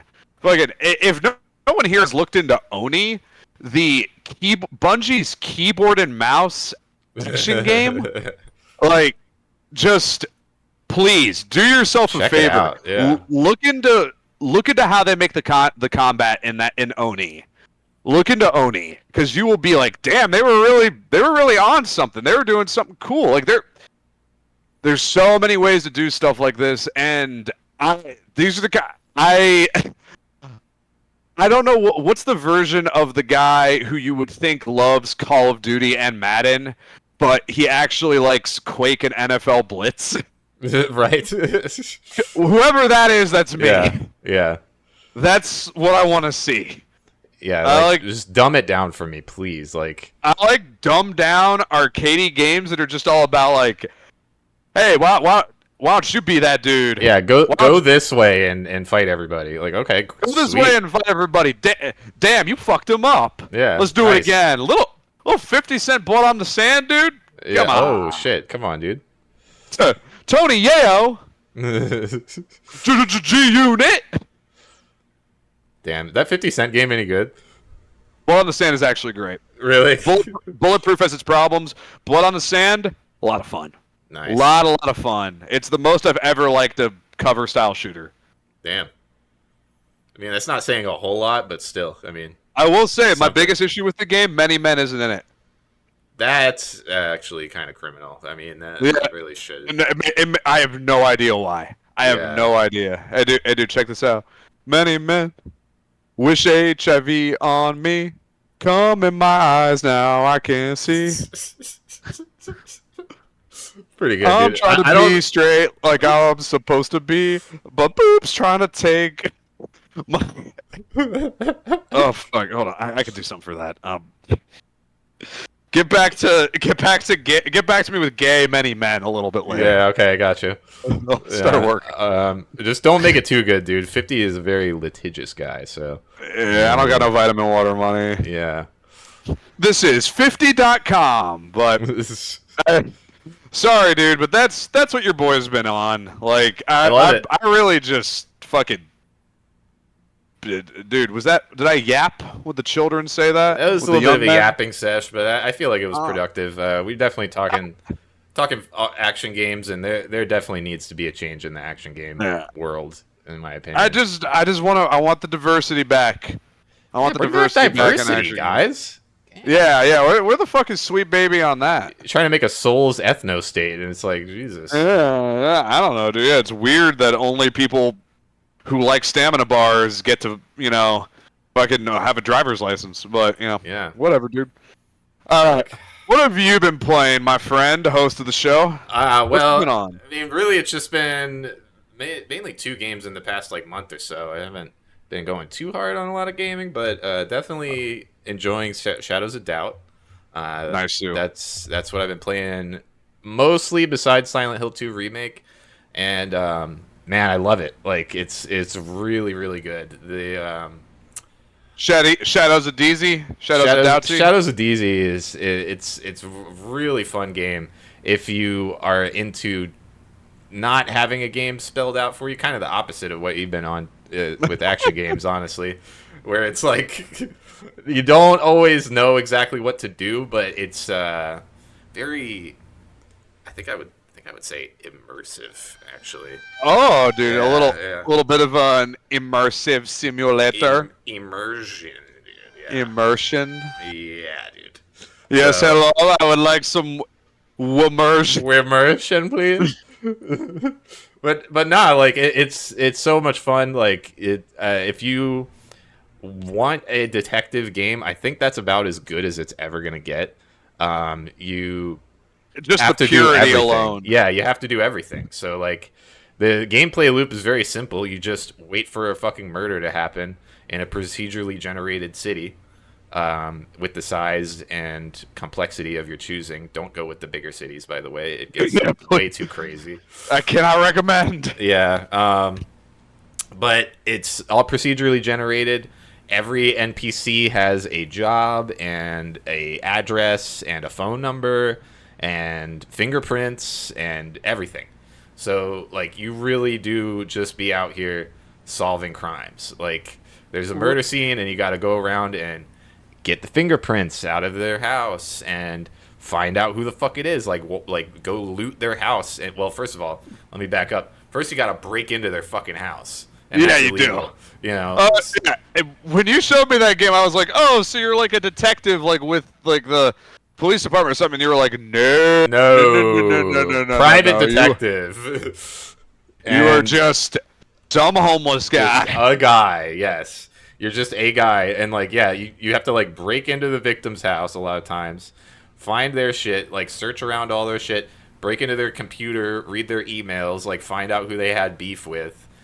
Possibly go to their job and pull up an employee manifest to see who works there, cross-reference that shit with the fucking with the phone book. Every character has their own address book at their house, so you have to search through that shit and see who they know.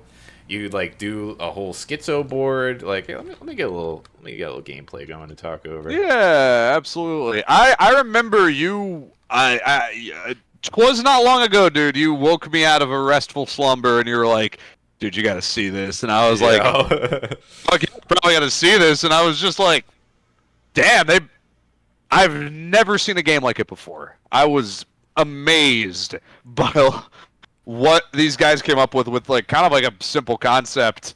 Yeah, and it gave me that same feeling Dwarf Fort does. Like it's overwhelming. Yeah, when Dwarf Fort goes good, you just like tell yourself fun stories. Exactly that, and like I can sit here and say all the mechanics of the game, but until you're in here, like trying to make it happen, that's really where the fun comes. Like every playthrough of this game is going to be different in the best way possible. Like we're gonna need a semen sample from everything in this room. Yeah, you got to collect semen. You got to collect all the samples. You need to identify the murder weapon. You got to hack into people's shit sometimes. You got to do everything, dude. You can get mugged, and that happens a lot, by the way. I don't know if they just need to turn down the RNG on that shit, but you literally just get stabbed at random, like pretty often, like a little too often for my liking, but people hate detectives, dude. Yeah, dude, there's a lot of haters out there. It's because you keep trying to take pictures of people's dicks, dude. Yeah. One more thing. But yeah, like, I mean, you're seeing it here, you're just kind of searching around, but like everything in here kind of has a place and has a reasoning behind it. Yeah, you get the schizo board, which I guess they're about to pull up right now. It's to like link all your clues together and shit. Like it's a real ass detective game, bros. Like it's as good as you're gonna get if you want to just LARP a noir detective. My guy's Indian, by the way, but it's unrelated. But if you just want to role play as a super cool hard-boiled detective, this is the game. It's 11 at night. Yes, yeah. Good morning, sir. Good morning. Have you seen a murder, please? Hello? Hello, I would like to be solving the murder May of... I please have picture of your penis for the crime? All right, here, a guy pulls his pants down. All right, one moment, sir. You hold up your phone right to his face and play holding music. Hold, please. Yeah. And like... Hold. Yeah, it would be something I don't know if it's exactly for me, but it is a great game to play with like a bud. Like if you have a baby girl, dude. If you're with your baby girl. Like baby I was girls hitting this up with my wife. Yeah, like she Yeah. was like, I was telling her about it. I'm like, yo, I'm literally stuck on this. Like, help me solve this murder. And like, she gave me like some good tips and shit. It's like, all right, well, have you talked to these people? I'm like, well, actually, no. Like, it's cool to like sit there and like kind of workshop solving a murder in this game because, I mean, even somebody that doesn't game can sit there and like have a good idea of what's going on. And it's just a lot of fun to play with somebody. Or just by yourself. Put your own music on too. Yeah, it's a great game. Really enjoying it. But yeah, I mean, they're still working on it. I think. Yes, it's still in alpha. I think it's an early access game.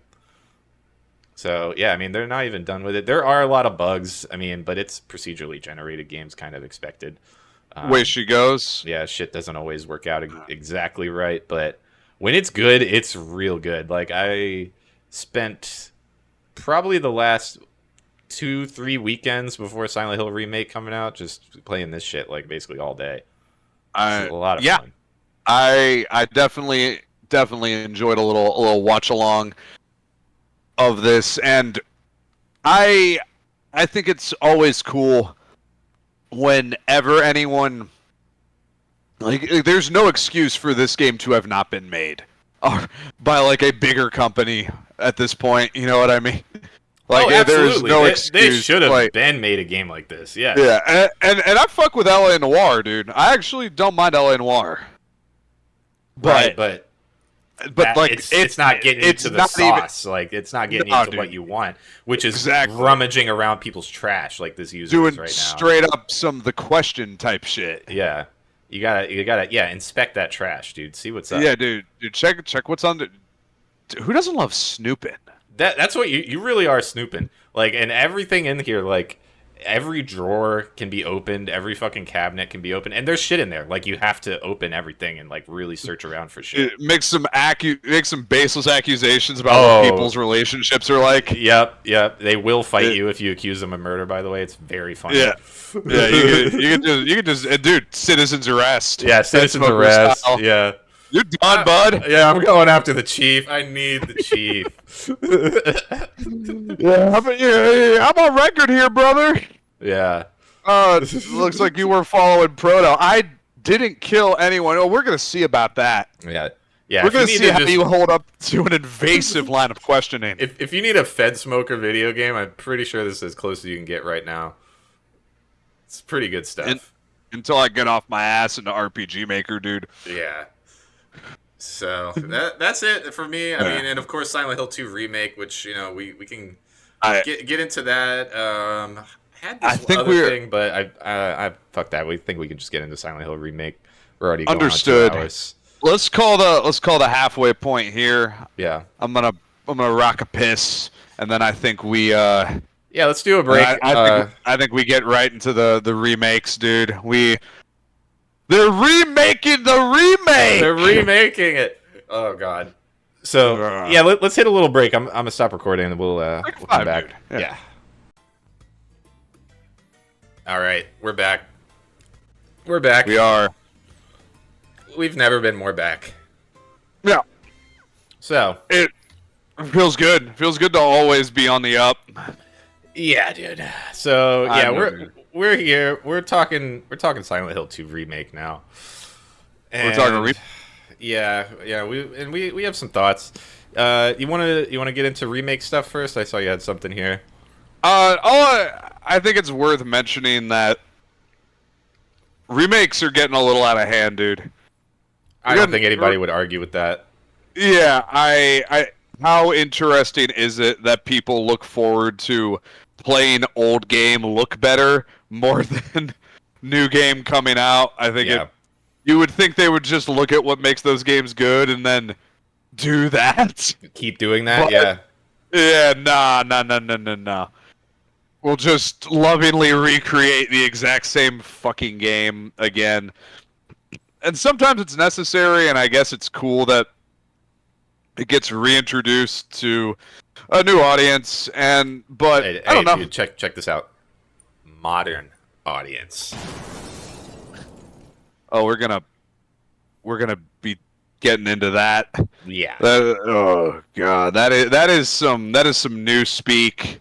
Modern audience is some new speak that really makes me want to fall asleep with a car on. But like Lollipop Chainsaw is a great fucking game. I love that game. And the remake for it isn't awful, but like the licensed music is gone. So what the fuck? You know? That game. I mean, I never played it that much. I just got the remake installed recently.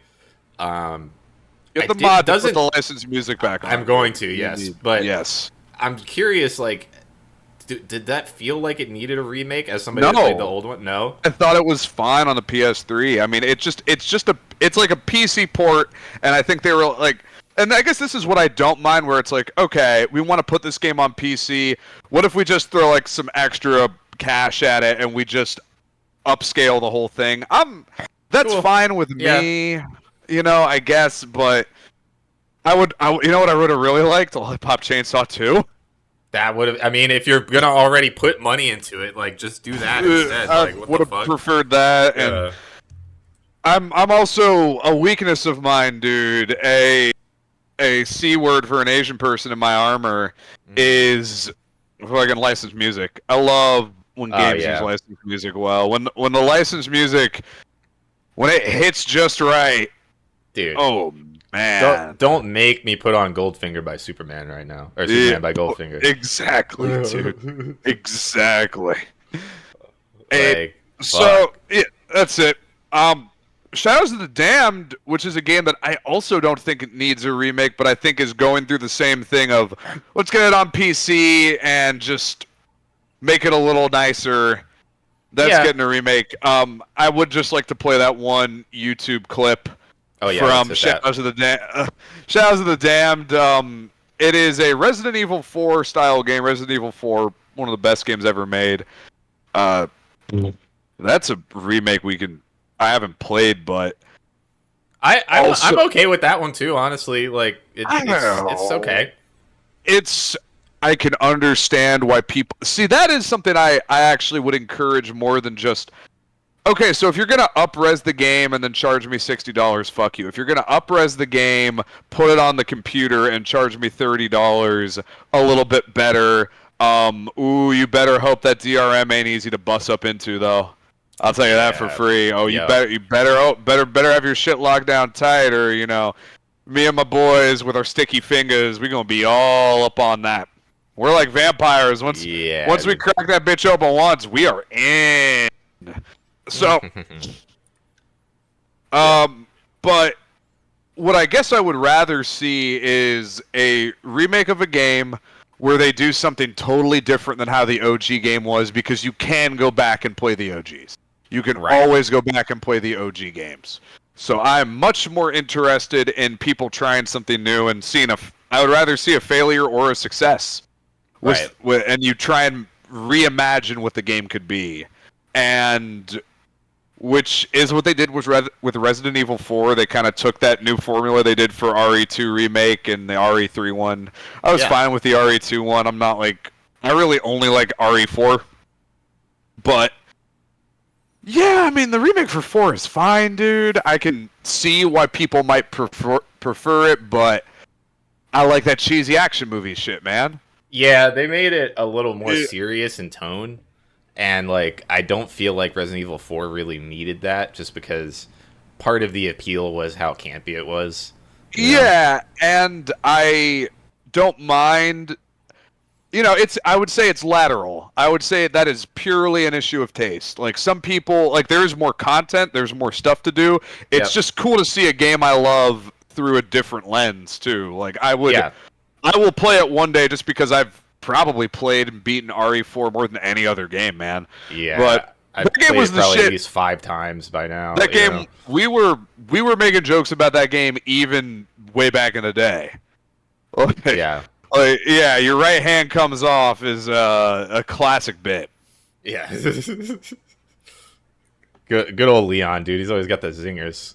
He does, dude. Great sense of humor on that dude. And great jacket too.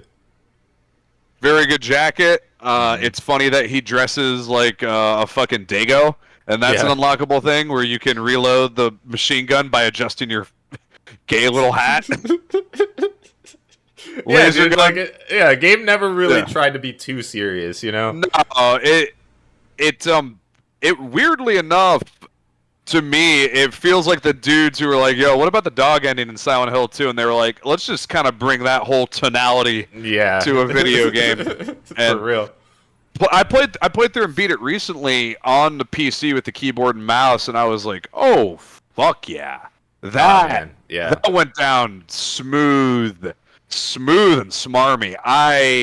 Every time I play Resident Evil 4, I'm like, well, that was my favorite time I played that game. Yeah. Like, I remember playing it on the Wii, dude, and I actually really fucked with the motion controls in that, and I was like, well, this is such a fun way to play this game. And then I fucking played it on the PC, and I was like, this is great, man. Yeah.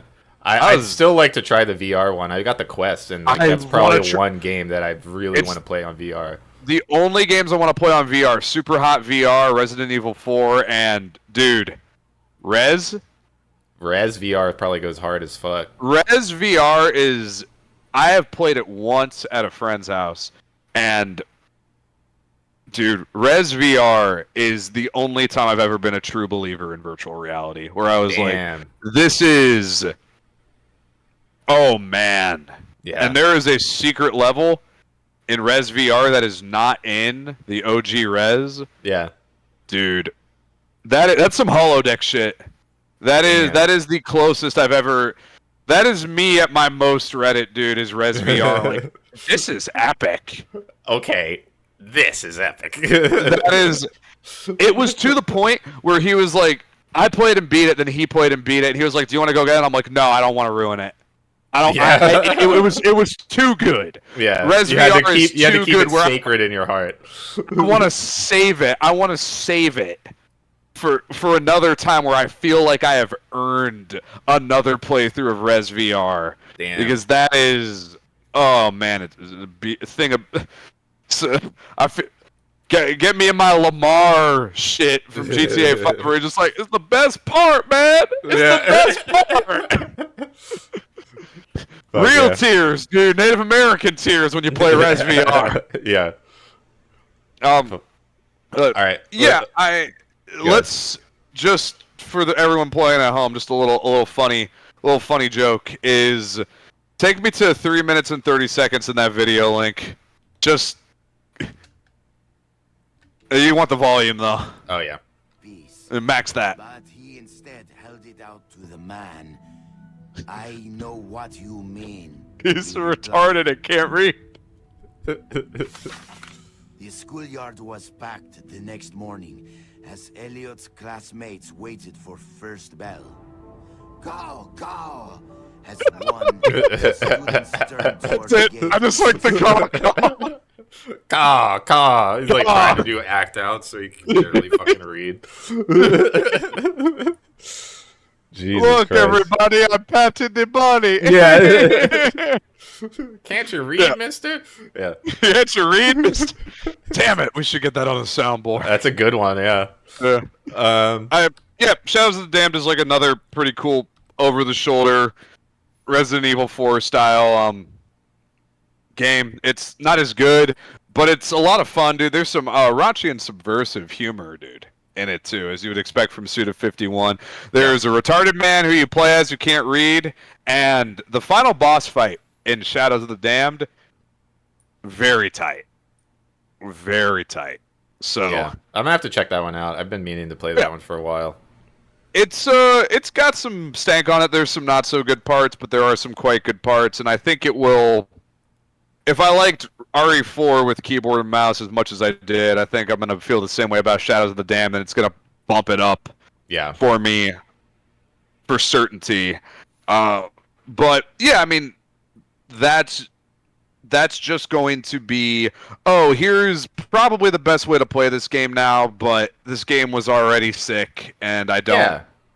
They want to add some more shit to it. Great, you know, or like you said, just making it more accessible as far as like being available on like newer consoles or on PC, where it's not all just janky and like GameSpy or whatever the fuck was on it back then. You know, just hard to open up my wallet for shit like that. I mean, the only notable exception I can think of recently was the Persona 3 remake. I thought Reload was pretty. Yes. I think Reload is probably, as someone who played FES and then Persona 3 Portable and now has played Reload, I do feel like Reload is a excellent way to play that game. Yeah, 100% agree. I played a good bit of Persona 3 on PS2. And yeah, I mean, it just felt like an upgrade in every way when I was in the remake. Like, I have no complaints. Those menus, dude. I don't know what they put in the Kool-Aid down at Atlas. The fucking Atlas UI team, they deserve everything in the world. I don't know. I don't know what they've been smoking, dude, but they've been smoking on that real sticky pack for a while now. The swag, the sheer swag Atlas UI. They're oh man, nobody do it like that no more, dude. I haven't seen good UI since this might be a whole separate pod is just talking about UIs, but I haven't seen that good a UI since fucking Siphon Filter, dude. Nice, dude. Or Jutaro, where you just get to see him running in the corner. Yeah, exactly. Dude, a good UI, man. It's like a warm towel, dude. It's the simplest little convenience in the world, but man, if it ain't good. Yeah. If it ain't good. Damn. Alright, but I think I will now let you lead us through the choppy waters here, dude. What's going on in Silent Hill, dude? What the fuck is up, dude? Because this has been a long time coming. You have... Yeah. Share your qualifications, dude. What makes you the guy to take on the Silent Hill 2 discourse, dude? Why do you get to drive that tanker? I'll gladly share my qualifications. When the PlayStation 2 came out in 2001, Silent Hill 2 was a launch title. That's when I got it, and that's when I played it. Who you play it with? played through it the first time with my father. Yeah. It was a very wholesome experience that I will treasure for the rest of my life. No homo. Absolutely. And it blew me away back then, just with like the level of storytelling available in gaming. Like, I was already a Metal Gear fan, so like I kind of already had kind of that inkling, but like seeing what the PS2 could do back then, along with, you know, the twist at the end of Silent Hill 2. Obviously, if you haven't fucking played it, like, I don't even know, like, fuck you if you don't know the twist at this point. But you know, the twist at the end of the story, just James is a dog. Yeah, James is actually the dog the whole time. And all of that shit just came together so nicely. And, you know, when we played the first Silent Hill together, it already kind of blew my mind back then in like the PS1 era. So it was just like this crazy shift for me. It changed my brain chemistry forever playing Silent Hill 2. Like, it had everything, you know. It was cool puzzles, you know, shit that got your noggin jogging a little bit. Really cool environments, good music, and I mean, amazing story. That the more that I look into it and the more I think about the story of Silent Hill 2, it only amplifies how much I enjoy it. And the more I've grown as an adult and understood, you know, psychology and occult shit, like it shines through as like this example of what gaming can do for me. And it's always been like that for me. I've played through it maybe 10 times now. There is an old vid of me and Bobby playing through it, where Shout out kind of brother Rob, dude. Yeah, he's probably enjoying that game right now as well. Dude, this is fucking sick, bro. This shit's tight, dude. Dude, I'm fucking learning about the shadow, dude. I might have to do some interpersonal work. That's all right. About to fucking turn lead into gold, yo. Yo, like, dude, you know, do you ever think about how like words are magic, yo? Yeah. Oh, dude, CKY is on.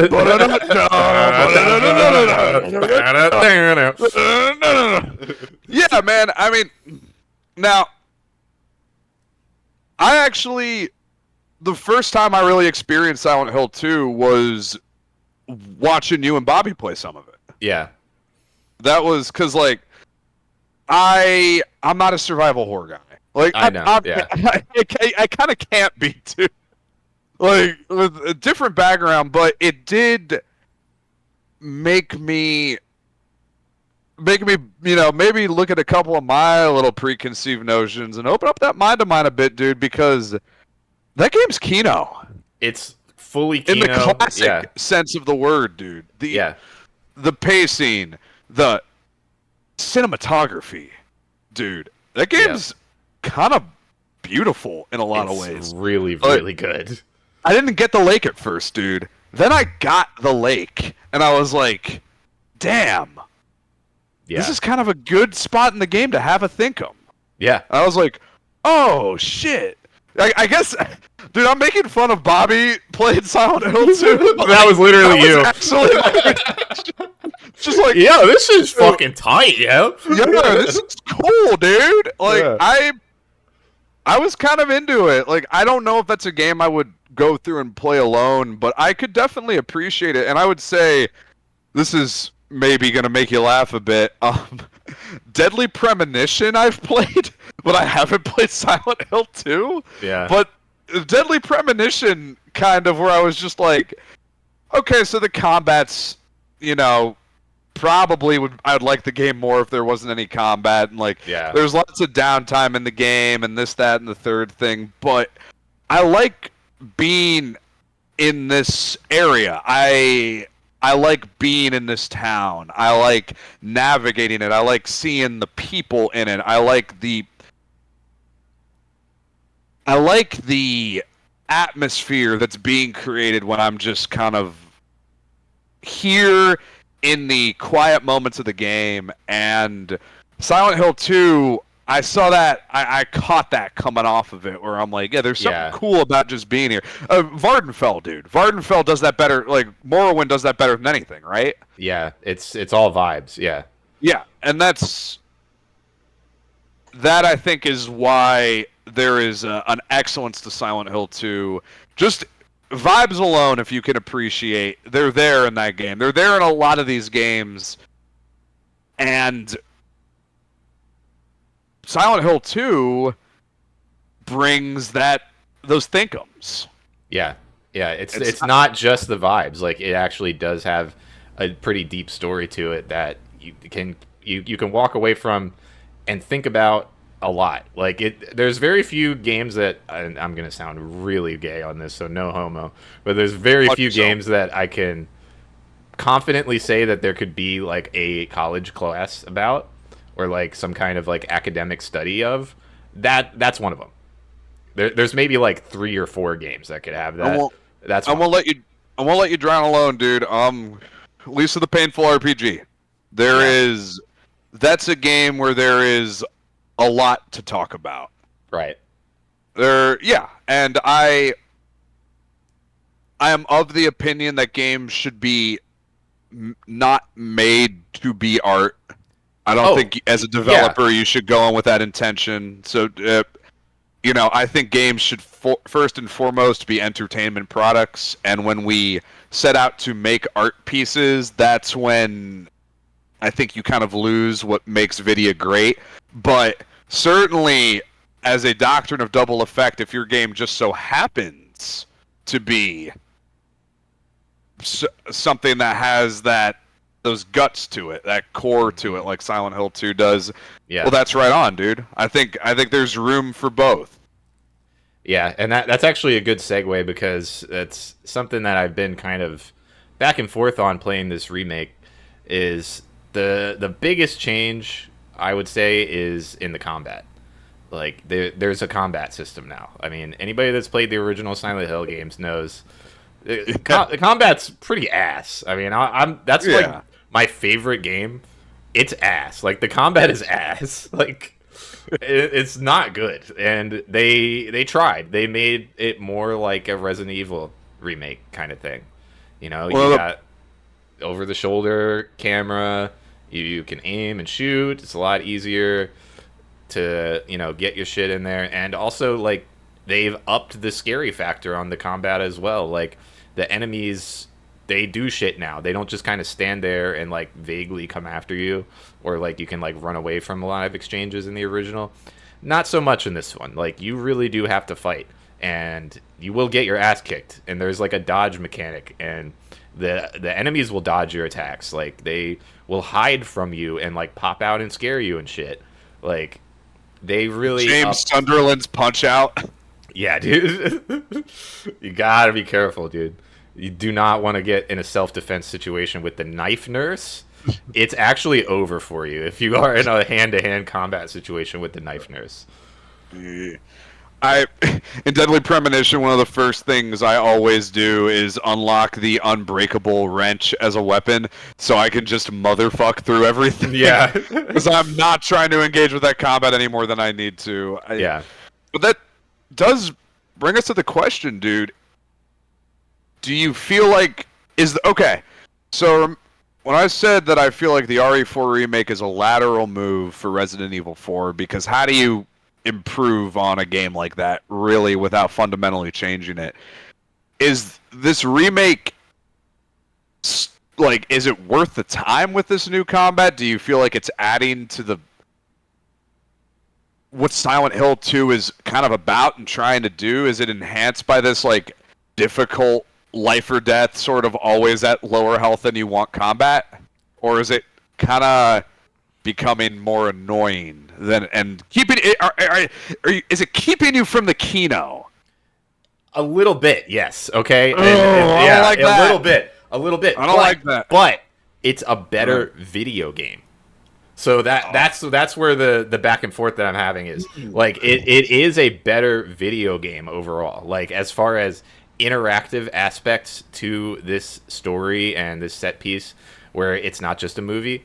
Like, the interactive section of this game, the moment to moment, you're fighting monsters, you're running around, the way that you can control the character and everything is better. And that's 100%. I'll put that on anything. Like, you can debate me on that if you'd like, but it's better. Presidential style conversation with a user. Yeah, I struggle with that too, dude. Because one boomer Brit, Mr. Zero Punctuation, Benjamin Yahtzee Croshaw, who is weirdly enough probably a better video game designer than he is a video game reviewer. Yeah, people don't really know that. His adventure games are kind of cool. Like they Seven are, Days yeah. of Stranger and that shit. Like I like them. Yeah. He was talking about No More Heroes one time. Maybe No More Queeros, if that's a more nice. Yeah, dude.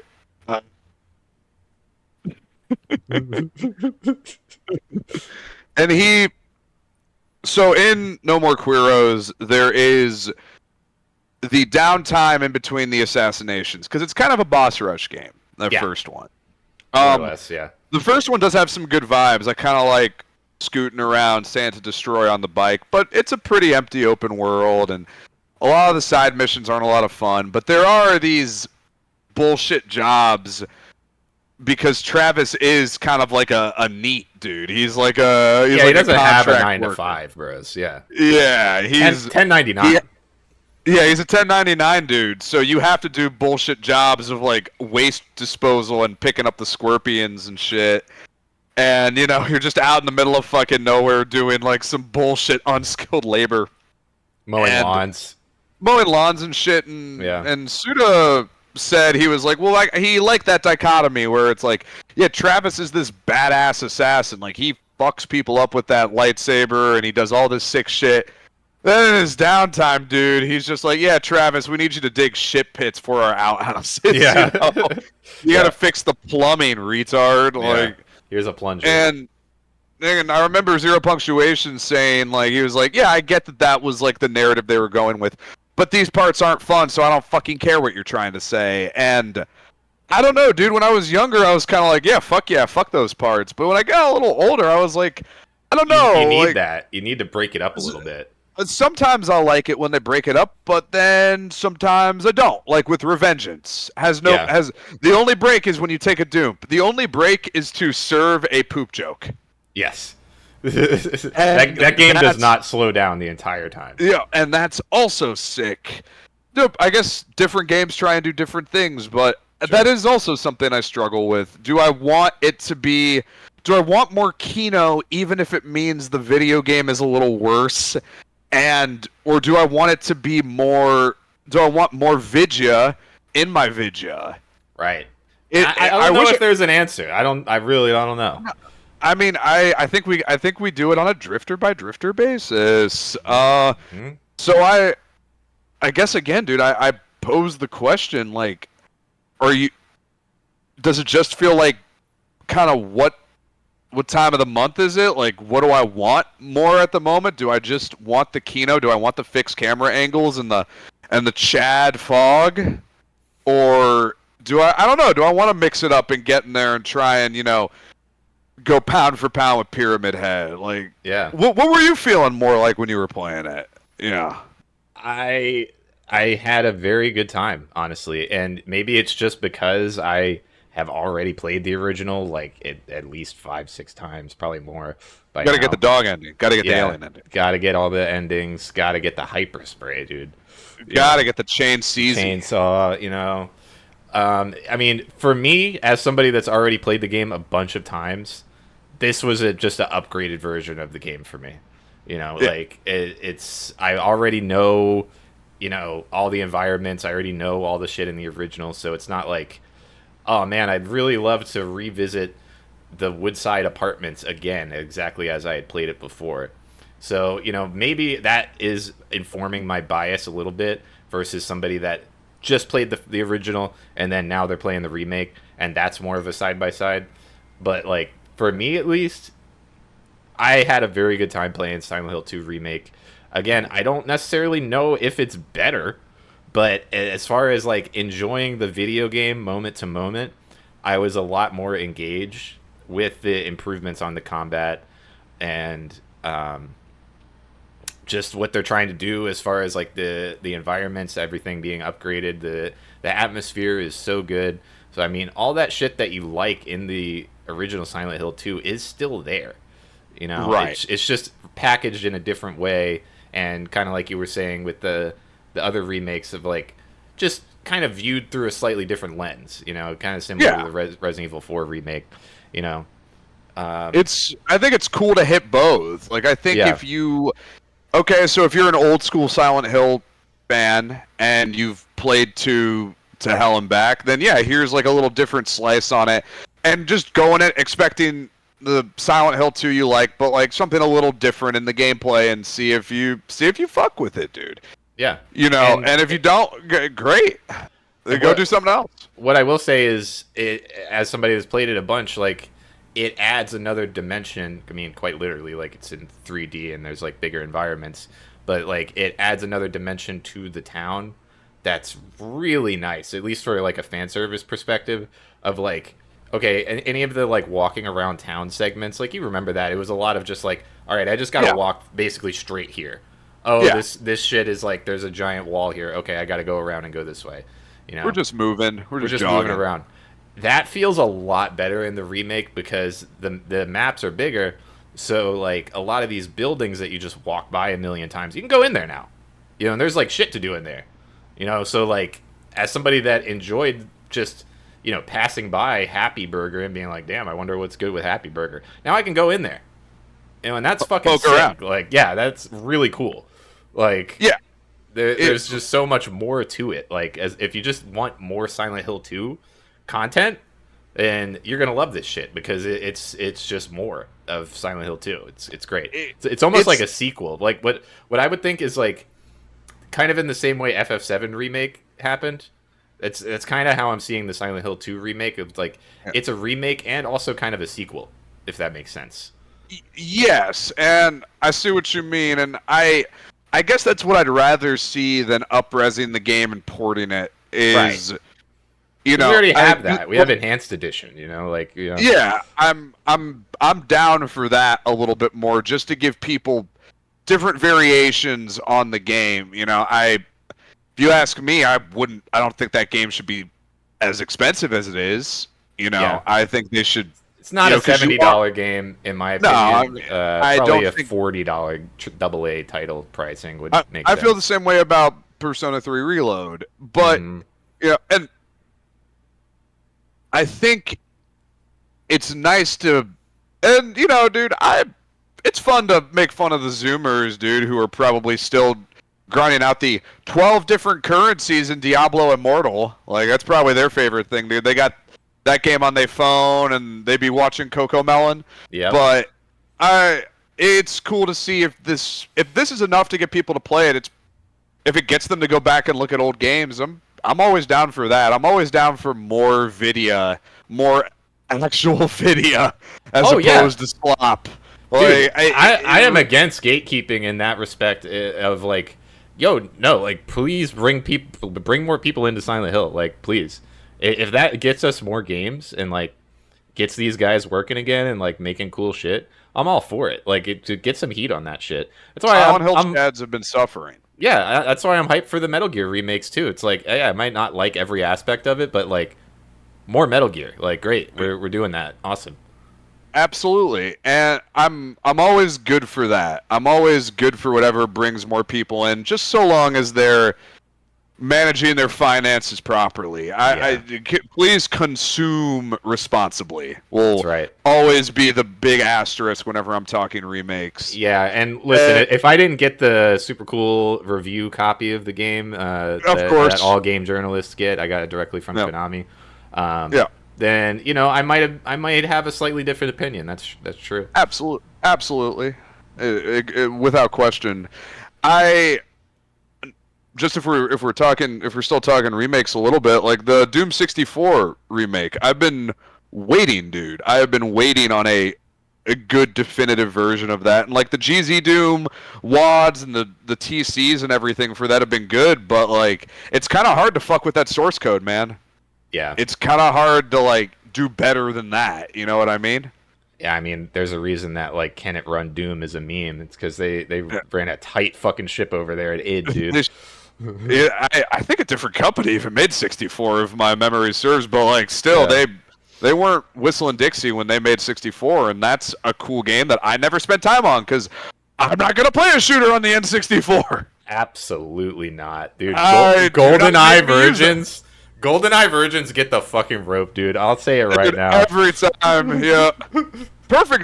Perfect dark keyboard and mouse emulator, Chad. Stay winning. Another flawless victory for Hyperborean Space Stoners, if I do say so myself. I never played GoldenEye until I played the multiplayer once. I didn't play through the single player campaign until I could play it with the keyboard and mouse. And I was like, oh yeah, no, hey, I'll take more of that. Thank you very much. Better way to play that fucking game. GoldenEye looks cool, but like playing a shooter on N64 is ass. I have always had a hard fucking time with console shooters. It has honestly kept me out of Metroid Prime a little bit. It's kept that lock firmly closed, and I've heard good things about the Metroid Prime games, but I just dude, I'll tell you as somebody that beat the first one at least. Holy shit, it's so annoying playing a first-person shooter on GameCube. What the fuck? Yeah, I'm chilling, dude. Yeah. To quote Uncle Jeff, oh, great, the Nintendo GameCube controller. GameCube's great. What a good console. Yippee. Dude, how fucking cucked are GameCube dude, versions? I already hear the GameCube users in the comments right now, dude. Yeah, dude, Super Mario Sunshine. Oh, yeah, if there's one thing I like, it's the water pack. Yeah. Woohoo! Wind Waker was good, though. Wind Waker is the best 3D Zelda game. Yeah. Yep. And the best 2D one, Minish Cap. How about that? Yeah, take that. How about that, you fucking faggots? Take that, bitch. Yeah, how about that, retard? Yeah, sit and spit on that, asshole. Minish Cap. Yeah. That's what I'm into, boy. It's a clown tattoo and it symbolizes street warfare. Fuck yeah. Fuck you, dude. It's a bird hat and it talks to me. So Minish Cap's fucking sick, dude. That's that is my favorite 2D Zelda for real. Agreed. I think to just round off that remake talk too, and I'm glad like it seems like people have kind of righted the ship with this. Yeah, the up-resing the remake thing, like the additional port of Resident Evil Code Veronica, like fuck off with that. Like I'm glad that was kind of a flash in the pan where Capcom will always try and pull that shit, dude, which is like, here's another extra special version of our fucking game. Here's the millionth version of our fucking game, and it always eats shit. Resident Evil 5 Gold Edition.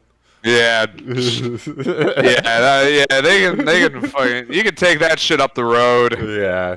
I'm good on that, and seems like we're learning, you can't snake that by us. But this is all for naught, dude. This whole conversation is kind of a waste of our time because you shouldn't play Silent Hill 2, dude. I've heard it's woke. Dude. Is woke, dude? Silent Hill 2 is woke. It's not fucking woke. First it's woke, of all, dude. I'm gonna show you some Kino right now. Okay.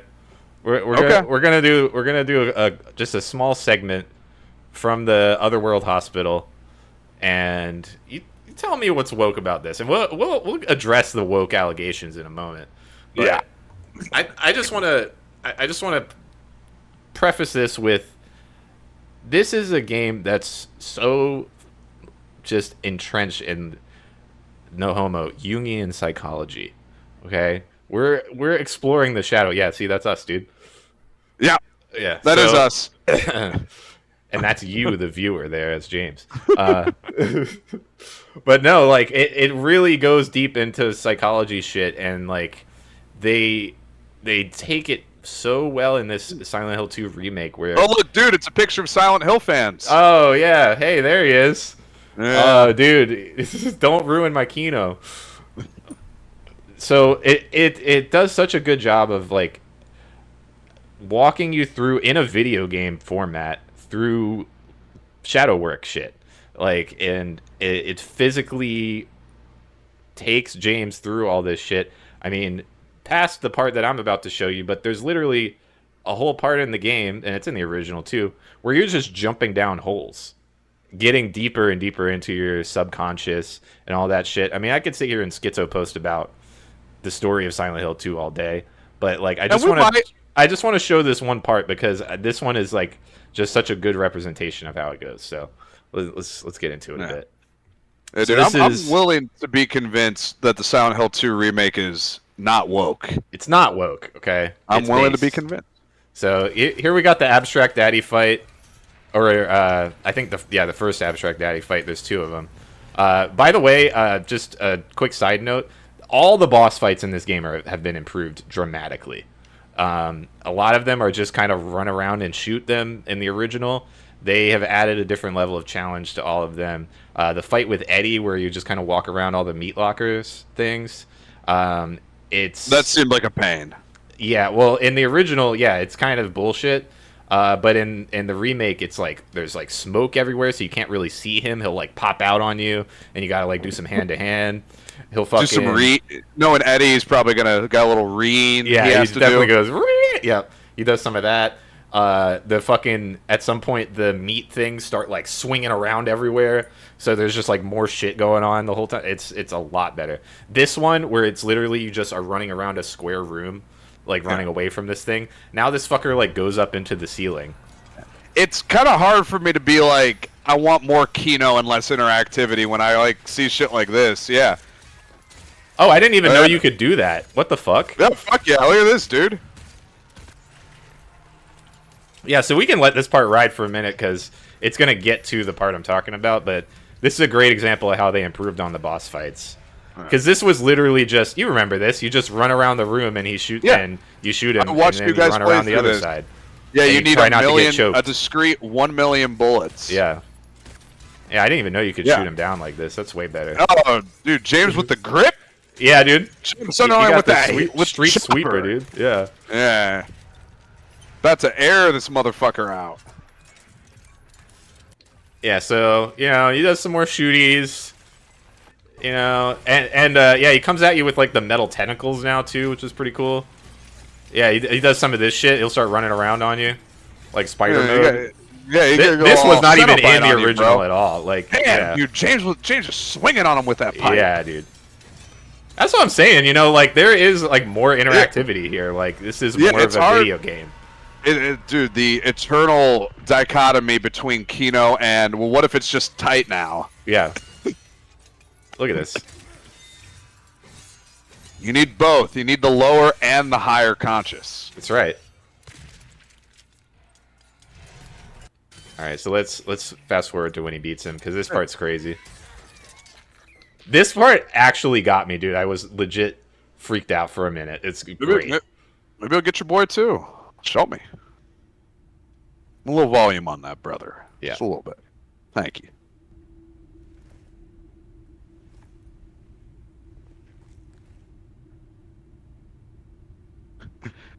Eddie, did I get you?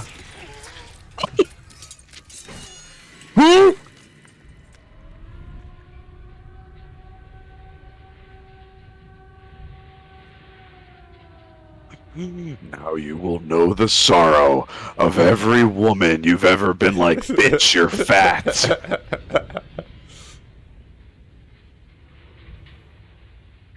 All right, so we're crossing over now, dude. We're in the shadow now. Yeah.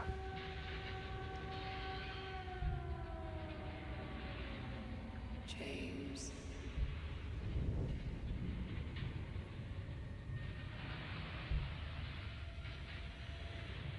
James. We're in the light a little bit more now. Now back to the dork. Yeah. The slow descent, dude. Yeah.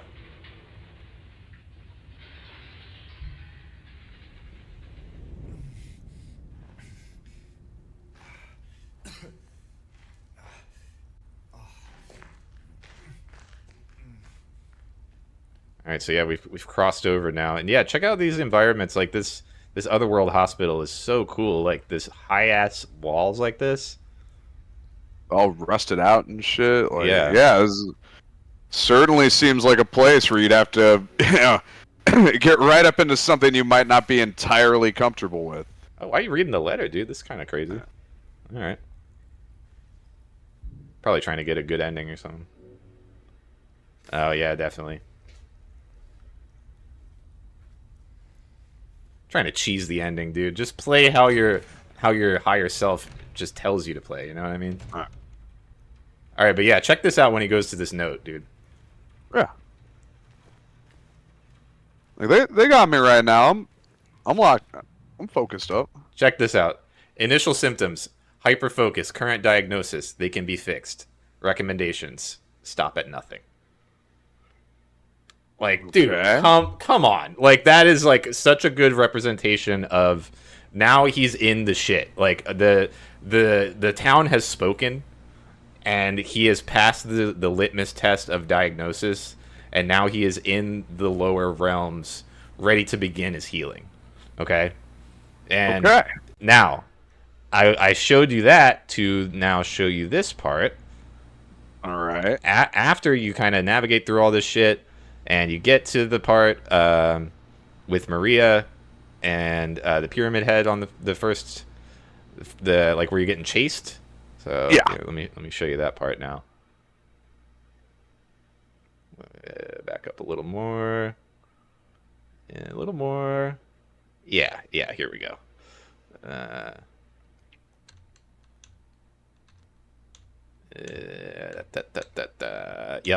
Yep, here we go. I do sense Kino afoot. There is some Kino here. You ready for this part? Yeah, of course. All right, so now you're like going into the depths, you know, after the hospital thing. It is done. Sick no more. Okay, and this is right before you go through the whole thing with Pyramid Head chasing you through all the hallways and shit, and then Maria gets fucking stabbed at the elevator and shit. So it's literally like, okay, he's ready. Fucking kill that manifestation of you know, his impure desires, dude. Yeah, his impure desires are now gone. He's ready to proceed. Like, dude, that's fucking Kino. I don't know what else to say. Like, they got me, dude. Oh, I'm with you, dude. Like, you're helping me buy in. Like I said, I can be convinced that this game, you know, because dude, I heard this game was woke. I heard that there's no titties. That they changed the sign. You know, I couldn't imagine. By the way, that signpost, the people that were posting about that, they deleted it because they were so fucking embarrassed. Yeah, because they're so retarded. But yeah, no, dude, oh man, it's hard not, dude. This is why I kind of hate talking about Kino, because you always sound a little gay. But like, dude, the town works as like a narrator, and also like kind of a Greek chorus almost. Yeah, where it's a mirror. It's like Sex in the City, dude. New York City is really the fifth character. Silent Hill, one of the characters within Silent Hill. Correct. Like, yeah, man, it's cool having that fleshed out a bit more, and you know, yeah, and the visual storytelling too, having them be like, all right, it is done. This part James has confronted. Yes, he has understood what he done fucked up so bad. Correct. And he is ready. Yeah, and that's only when the healing process can begin, dude. Like in real life too, man. Like you can't push down and bottle up and blow off all the shit you've done wrong, because people be fucking up. Everyone be fucking up. That's right. And you have to confront it internally. And it's just so crazy to sit here and watch the discourse over this game when this is the kind of shit that I want to be talking about. Like, yeah, bro, they ramped up the esoteric aspects of this game in a way that's more friendly to just a random user playing it, where now they can like see it. Like, if they can really just put the pieces together, they can see what's happening a lot easier. And I'll push you a bit on that, friend. Did they spell it out too much? I don't think so. The fog in Silent Hill 2 is from my crack pipe. Yeah, spoiler alert. Yeah. I don't think they spelled it out too much, because you could easily miss that note. You could easily miss what's happening, where you're literally like going down into the subconscious. You know, it could just be some surface level shit. And hey, if that's the case, still cool. You know, everything still looks cool and whatever. But like, if that's what you're here for, which in my case, yeah, that's what I'm here for. Is like the psychological aspect of Silent Hill. You know, that's what people should be playing a game like. If you go into Silent Hill 2 remake and you're like, man, dude, I can't wait for Captain Blood, then you probably missed the mark. Yeah. And if you've also gone into Silent Hill 2 being like, all right, dude, finally meet and fuck Silent Hill 2, I think you might have also gone in with a set of poor expectations. You House know, Party Silent Hill edition. Silent Hill House Party, dude. Yeah. All right, James, bro, it's me, Pyramid Head. Are you trying to get some pussy?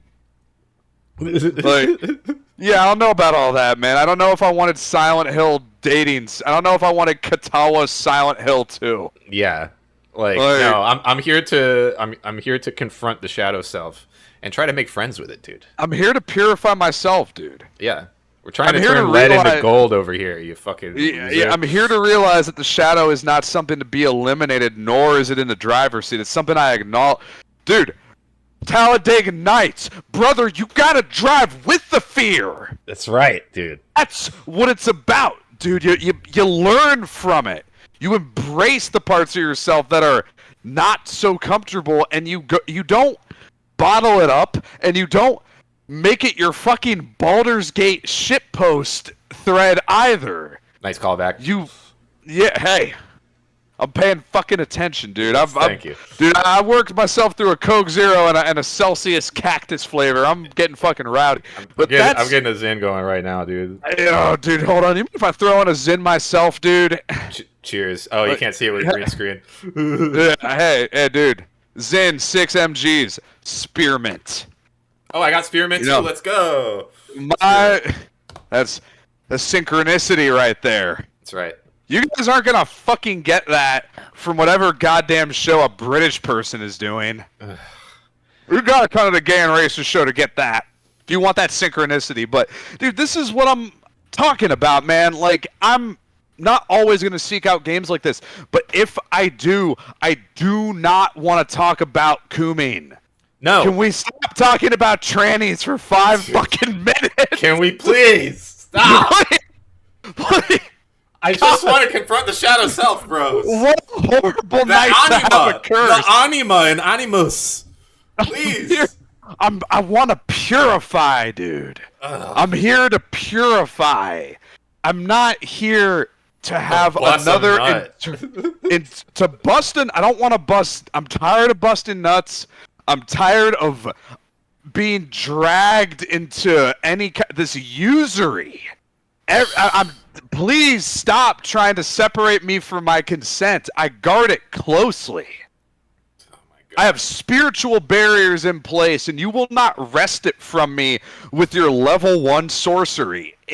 Why the fuck is this not what people get excited about? Like, why are people not? How do people not play through a game like Silent Hill 2? How do you not play through a game like fucking Lisa the Painful and think to yourself like, damn, you know, I do be fucking up sometimes. Yeah, dude. That was a lot of fun. That was really cool. This is me playing this. Fucking like blown away, just like wow, they really like spelled it out in a way that was so cool and like that was like fit in with the game. Done. Like, dude, tastefully done. Yeah. How are we not getting stoked on that? But instead, it's just, you know. Dude, let's get into the allegations. Yeah. Do you think I want to fucking like?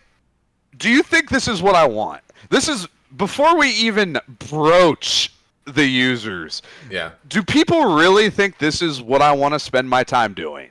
Do you really think I am more interested in, like, let's just say this was a fucking movie. Do you think I'm more interested in talking to a friend of mine about, like, hey, man, you know, I fucking sat down and watched whatever recently, you know, man, that part, dude, like, that was cool, right? Like, that was kind of sick. Like, or do you think I'm more interested in, like, oh my fucking god, like, I can't believe they made this fucking woke, or the flip side I find disgusting too. Like, yeah, dude, we finally really fucking got that'll wake people up. Yeah, Ghostbusters, but with girls this time, you know? Yeah. Do you not know how disgusting I consider both lines of thinking? I'm always worried, dude, that people don't understand. God, I fucking hate you people both. God, you both. You're both so horrible. Like, you're so fucking gay. And miserable. You're miserable. Like, you don't get to enjoy this shit. You don't get to fucking like this shit because you're so worried about dicks and pussies. Yeah. Like, please give it a rest, guys. Please give it a rest. Like, wow, I'm so glad about titties. Like, guys, we're trying to heal our traumas here. Like, give it a rest. We are making do with what we have of the last days of Rome, and you guys want to run around and throw the remaining effigies we are given on the fire just for another fucking updo? It's disgusting. You operate on the lowest level. You operate on a tier 0 level of engagement. You are fucking Movie Bob. Absolutely. You are no better to me than Movie Robert. You do not move with any kind of slickness. Yeah. It is like, disgusting. How y'all gonna worship Muhammad but make no profits? Yo, yeah. Get my chopped cheese fixed and my phone screen. You heard? So let's get into it then. Let's really fucking. You wanna look at it? Okay, fine. You wanna play games? Okay, all right. Explain this to me. Yeah. Okay. Well, for everyone, for our wages, dude, for the wagey audience, for the forklift certified users. Yeah. Hey, we do this for you. That's the core demographic. Those are the people I want to connect to psychically. Yeah. On the screen right now, you will see the entire cast of Silent Hill 2 OG versus the fucking remake. Yep. Spot the difference besides 20 years of graphical updates. Yeah, and like, you know, none of these people are super sexy, but they never were. Like, yeah, I also don't think they need to be. Like, yeah, Maria's kind of a BBG always. Yeah, like, sure. But like, she's supposed to be that though.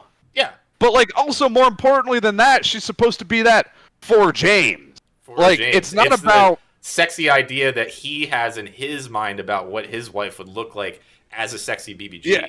It's not supposed to be what you want to fuck. It's supposed to be this is what James wants to fuck. That's what James likes, dude. And why that's like kind of a fucking problem for James, dude. Yeah. Yeah. He's got to confront his cooming instincts. Yeah. He doesn't want to want Maria, but he does. That's part of the problem. And that's a problem, dude. And he's got to...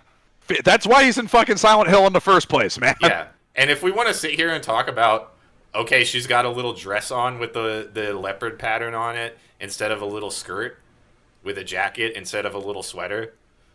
Like, and the midriff. Dude, I've seen so many posts about midriff while researching for this pod. Is so disgusting. Like, please stop with the midriff talk, guys. Like, can we please stop? It's the same fucking outfit with, like, just a slightly different vibe to it. Like, please stop. Not for nothing, too. It's like the Christina Aguilera shit, right? Like, they probably can't get away with a similar outfit again. Yeah, also that. Yeah, Christina Aguilera. In case you guys don't know. Yeah, this should be common knowledge at this point. But yeah, her original outfit was based on a Christina Aguilera look from that time of like the VMAs or Emmys or some shit. And it's like, yeah, they probably can't do that shit anymore, by the way. Yeah. You know? I mean, I guess, like, I don't know, dude. You probably could have thrown more booba in there, but, like, the whole thing also... There's an implied booba. Like, are you... There's enough booba. Are we really comparing too? Like, you know, There's if we're really getting into it, like that's not zoom that in. different. Do it. Yeah. Give me a red bar style zoom in. Okay, let's get down on it. Like, you're not losing too much. She was never too booba heavy anyway. Like, the whole thing with Maria is like, it's her vibe. She's a very feminine vibe. That doesn't matter. Honestly, it doesn't matter what she's wearing, in my opinion, because it's her vibe. It's how she talks to James. It's how she's very she sensual and very matronly, very like nurturing kind of vibe with like very little playful too. You know. And also, she dyes her hair. You know, she's a little like edgy. You know, like that. She's got that stank on her. Like, I hate to hit people with this too, dude. And I don't. This is not everybody, and I want you to know this is. I don't think people are as fucking. Dude, I don't think you guys are all Chudmax, black-pilled, manlet users with swarthy genetics. Like, I don't think that's as many people as we may have been led to believe in the world. I know a lot of you guys have talked to a bitch before. Sure. You guys have chatted up a bitch. Like, yeah, I mean, hey, you know, if you're watching this, you probably got pussy before, dude. Come on. Yeah, come on, dude. Come on, dude. Our users, come on. They get it in. They know their way around the poussoir, my man. Yeah. They could go and pull that shit if they want. 100%. If you're a gay and racist show, especially if you're a donator, dude. Yeah. If you're a I have to say this because we're on YouTube. Subscribe, and now the little button lights up. Isn't that cool? And yeah. There you go, dude. See, that's marketing. Yeah. But in my experience with the poussoir, dude, not to put too many cards on the table, it's how they be talking to you that pulls a brother in. How they put it off. It's the countenance. I didn't say consonant. I wasn't talking about pooping this time. From Look at me, dude. Interaction. I know, dude. Nice job. Keeping away from that Nick Fuentes style humor. I appreciate that. But from the very first interaction you have with Maria, it's, do I look like your girlfriend? Oh, yeah. You know, like she's already like drawing him in with his like putting the her like moves feminine on you, wiles. dude. Yeah. Dude, she's putting the moves on you, and like that's kind of what's up. Like, a bitch can look good, but you know it can be. Dude, a couple of HVMs in this call right now. Yeah. Not bragging. Yeah. Not bragging, dude. You can't just throw the booba at me. You gotta come harder than that. Yeah, come on, dude. Obviously, we're part of the Fresh and Fit network, so like obviously. Yeah, dude. You gotta be behaving in a manner to which I can respond to, and that's like okay. You brought this up too when they go to the fucking bar, and Maria's like, "Have a drink with me, James." I'm just like, "Damn, okay, girl." Yeah, right, that was not in the original, and I was like, "Oh wow!" Like they're kind of making you like her more as a player. That's and you'd think the users like let's go to the truly gentleman pilled users. Like, isn't that what would like pull you guys in? Is to have a chick flirt with you like that? Isn't that like where the waifu shit comes from? Is it's not just about like, yeah, I want to fuck this woman because everyone wants to fuck every woman. Yeah, I think that's already baked into the cake. Yeah, that is James layer wants to one. be wooed. James wants to be wooed and like kind of romance a little bit. Yeah, and you kind of want to do that shit back to a girl too. Like, yeah, you want her to come at you, kind of like you'd come at her a little bit, and like there's that exchange, dude. That's where the passion lives, man. Yeah. That's where it's at. That's what Maria has always been about in my mind as someone who doesn't fucking play the Silent Hill games. Right. Like, that's what's going on. Yeah, she represents that male fantasy of like, yeah, like the hot chick at the bar like hitting on you. You're like, whoa, this is crazy, you know? Even a couple of fellas like us, dude. Even we're certainly looks max, dude. Obviously. Bogdanov adjacent. Obviously. I mean, look at you. Obviously. Yeah, look at you, dude. Yeah. No, hey, not no bragging. homo. Yeah. Not bragging, no homo. But like, you know, like a couple of couple of fucking Link Marines, dude. Yep. Couple of Canthal tilt maxed, money maxed, non-Norwood bone smashed Mulords on no fap like us, dude. Come on. Yeah. Like, you know, and even come on. And even then, dude, you don't always get a bitch to chat you up. You don't always get approached, dude. No. The fellas, we don't be getting approached like that. Like that's just how it works. Yeah. You got to do the approaching, but when that gets reciprocated, or even better yet, dude, when you get called out, when they're like, "Hey, what's up with you?" Yeah. Who doesn't like that? Yeah. Who doesn't like that? Yeah, crazy that he would, respond to like female attention, especially when he's like been basically incel for a long time. Yeah. Yeah. Forcibly volcelled. Like, that's...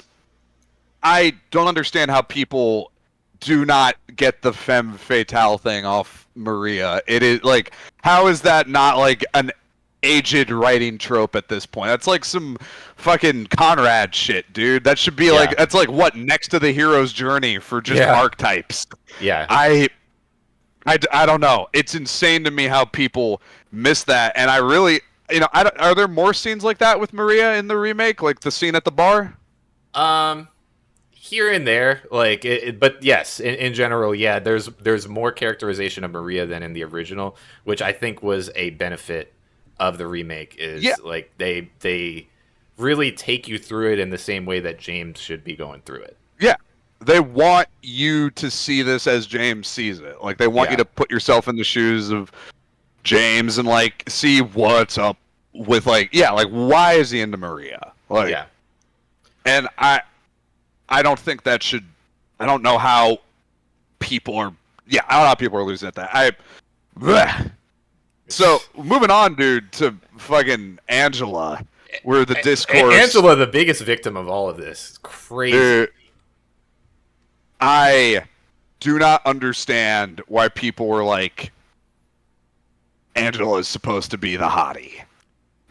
Angela, look at the original character and you tell me where that's supposed to be. Listen to her talk. Yeah. For 5 fucking minutes. She's a traumatized young girl. She's 19. Traumatized. Reverts into like being a child a lot of times when, just challenged on anything. Fucking rape victim, trauma victim to the max. Like, I mean, to get a little more esoteric, like she is the grieving attachment side to James's psyche. She's the woe is me, the doomer. Yeah. So like, I don't see where you would, if you're sexualizing that character, guys, you gotta stop with this Coomer shit. You gotta stop. I said this to you yesterday, and it is kind of an old man set up punchline joke. How come all the people talking about the Silent Hill 2 remake seem to have never done any shadow work of their own? Dude, it's glaringly obvious. If you're sitting here on the capital I internet, sending data across the world under that fucking tube that's in the ocean. It's going to space. It's going to space. It's going in that fucking tube in the Atlantic Ocean. You're the glass dome. You're wasting that data. You're wasting that electricity. Talking about Angela's tits? Are you fucking kidding me, guys? Her neckline? Her jaw is too wide? Like, what the fuck are you guys on? The physiognomy of a person whose entire characteristic is the most damaged part of James. We've got this. We've got this right here, okay? And you guys want to talk about her jawline. Like, can we talk about the fucking game? There's so much to talk about, guys. Why are we talking about her fucking jawline? Are you kidding me? You gotta. It's my boy has a really good joke about American History X where he's just like, it's crazy that dude stopped being a neo-Nazi because an old black man told him like a misremembered Richard Pryor bit. Yeah. You people are all the fucking same. Like you, the first fucking thing, the first piece of detritus of baseline information that hoves into your field of vision. You take that, it's like, well, that's all I fucking need. You are retarded, dude. I don't know how else to say. Why isn't Angela? Why maybe is skip this one, guys? Maybe skip this game. You know? Yeah, this game that seems to be a pretty easy to understand measure in visual storytelling and like what the most basic pop culture Young shit, like a well done version of that nonetheless. Sure, but we're not digging into Young's crazier shit. We're not reading the red book here, dude. Like we're not reading the red book. We're not talking about genetic memory or anything like that. Yeah, this shit, this pop culture shit, is this too complicated for you, my man? People love to hit us with the maybe fucking Doom Eternal's too hard for you. Maybe this is a little too hard. Yeah, for you. You know what? Maybe stick to Doom school... Eternal, dude. Yeah. Yeah, maybe a high school English class is like blowing your mind a bit too much, dude. Holy fuck! I mean, again, I played this when I was like 12, and I was like, damn, there's some deep shit in this. You know, like it's really not that crazy to understand. And if you are talking about Angela's tits, I'm sorry, you've missed the point, bro. Like it's time to move on. Maybe check out Doom Eternal. You probably would like it.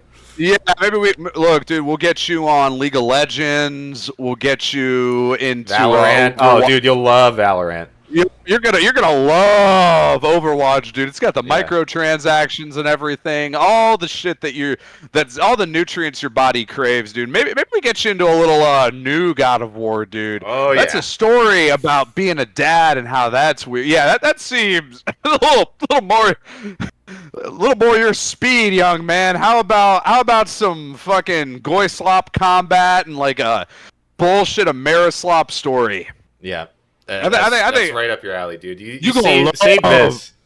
Yeah, you gonna love that. Yeah, don't worry about what people are doing in fucking Silent Hill. Again, all the fucking depth of an AP English class. Yeah. Little too much for you. Little too much. Yeah, I'll go, dude. I will go. I will buy you a fucking a nice copy of Dustborn. I think you're gonna love that. Yeah. I think you might be more of a Dustborn guy. Yeah, dude. Yeah. People that are hating on Silent Hill 2, definitely not Dustborn fans. Probably not. But I think they should play it anyway because they might like it more. Yeah, they'll understand it. It's something that they could reasonably get mad about. It's something where their anger won't be misplaced. So crazy that I can't believe that this is what we're talking about. We'll set you up the perfect straw man, bud. Yeah. You're gonna love it. You're gonna love hating on this game. Keys in front of you, yeah. Yeah. I wish I had a more eloquent way to say it, but you just are dumb. Yeah, you're too dumb for this one. Yeah, sorry. I think you are too dumb for this. Don't ever let me catch you playing Cruelty Squad. No, absolutely. No, I'm worried. I'm worried you're gonna get scanners. Yeah. That game might be hazardous to your brainwaves. You might actually explode like you do in the game. You might die in real life. You might have what divine light you got severed gone forever, and you might start trying to eat people. Dude. People playing Silent Hill 2 being like, well, why isn't Eddie the Chad? I want to play as Eddie. He's cool. He's got the better gun. Just totally missing the point. Dude, I love me some Brother Rob. Yeah. Dude, a guy who should have been a background extra for fucking Jackass understands Silent Hill 2. Yep. Yeah, are you go back and watch? Go back and watch our deep dive video. He gets it, dude. And respectfully, I think he would agree. He's not the smartest. Yeah, he's not, and like not for not for anything other than just a lack of interest. And like you could be into whatever you want. Like I can tell he's never read Young, you know, but he gets it. Yeah, there's depth here, but it's not. It's not that crazy, guys. Like we're not reading Crowley here, you know. Dude, we're not going Brothers Karamazov. You know what I mean? I'm not asking you to understand gravity's rainbow. So crazy. I'm not getting it. I'm not getting at you with Bad IA. Dude, we're not even fucking firing up Planescape Torment, brother. Yeah. We're not even going there. Like, we're not even getting into the lessons of Vivek here. Like, come on, This is just psychological horror. Like, you should be able to answer this. Oh, hey, you might think we're exaggerating right now. You might think there are people who aren't talking like this. Don't believe me? Take a look. Take a look.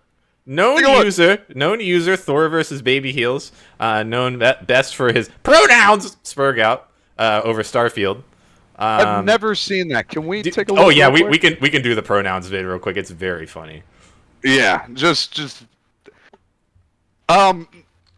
there will be a brief room review here as well. So just get fucking ready for that. Oh shit, Deadwing playing the Shadow game. Hell yeah.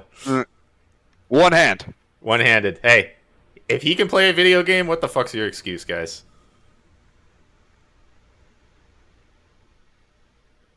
Typo Joe's gonna get the view for this one. You want to get immersed in our world? Yeah, well, guess what? Fucking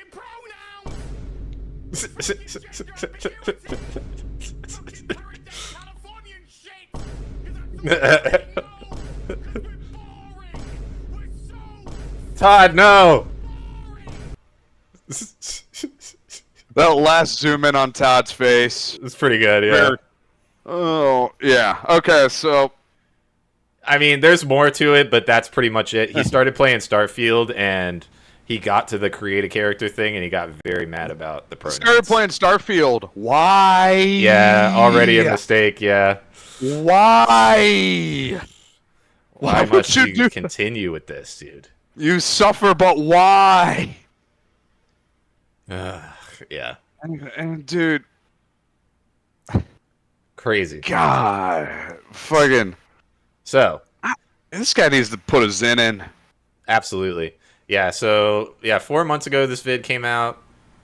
More details about Silent Hill 2 remake have come out. Not only are they very underwhelming gameplay trailer released, but the company making it, Bloober Team, hired a Sweet Baby Inc.-esque consultancy firm, Hit Detection, to ESG it up. Claiming they're being authentic, they have changed fundamental elements of the game, which contradict that massively. And don't worry, dude, he's going to talk about Maria in this, too, so. Oh, yeah. You let me know. Oh, room review real quick? Yeah, Comics? Thoughts on the comics? First of all, they're in these cases, so. Oh, okay, so if you are the kind of person who is sending your consumer media out to get reviewed and then put in a box with a grading on it arbitrarily decided by a counselette. Yeah. You and me have genetic differences. Yeah. We are fundamentally enemies if you think that is a way to spend your time. If we had the bones about it, Red Letter Media guys went ahead and got a VHS tape graded and reviewed, and then showed themselves putting every copy of that into a wood chipper. Yeah, that is. Yeah, the good. Crossover. Yes, good. The crossover of economics and your fucking comics, like, please do not come at me with some NRFB shit. Dude, you absolutely not. And you WADA for games, do not fucking WADA me ever. No, you better not. I take offense to that. Yeah, I'm seeing the Chunko Pops as what well. Am I a fucking museum curator, dude? Like, get the fuck out of here. It's Bane. It's gonna be okay. Like, I don't need the fucking 9.4. Like, oh, chill. dude, 9.4. What happened to that? I would love someone to explain to me where the 0.6 went. Yeah. Well, this Please. was 9.8. Yeah. That one's. Oh 9.8. no. Tell me the difference. Show me. $2,000. I really want to know. Yeah, I really want to know. I really want to know. I really want someone to try and convince me of that. Yeah. Try and convince me of that, and then for every point you try and make, we have to play Russian roulette. Yeah. That's my deal. That's my open challenge. But yes, we do have Chunko Pops here up top. Seeing a lot of white label GameStop used games. That's kind of haram. You could just print them out. You have a printer, I'm sure. Yeah. Yeah, Very not great, disturbing dude. so far. Off to a bad start. Yeah, we're 1 second in. So also, sorry, dude. Just one more thing. So we do the opposite of what Ethan Ralph does. Yes. Yeah. Always. Mm-hmm. Always. My secret shame, dude, is I like wrestling. I do like wrestling. Yeah. The introduction of wrestling terminology into the common. Oh yeah, dude. Okay, that was totally lost on me until right now. Yeah. I fucking something about that, dude. The pattern recognition I see where people who do that, I'm sorry, this frame has been getting me. Yeah, but just how dare you stand where the Texas Rattlesnake stood? It's how crazy, dare yeah. Steve Austin ate potatoes in his car for a decade before he got to be Stone Cold Steve Austin. Pull up Steve Austin with hair. Dude, I saw this recently and I was like, holy shit. Yeah. I am going to keep the wrestling. Dude, look at what Steve Austin had to go through before he became the Rattlesnake. Yeah, dude. Look at what he had to do, dude, before he realized being like your retarded uncle was the move. Yeah. You think you can walk where he walked? Absolutely not. You dude?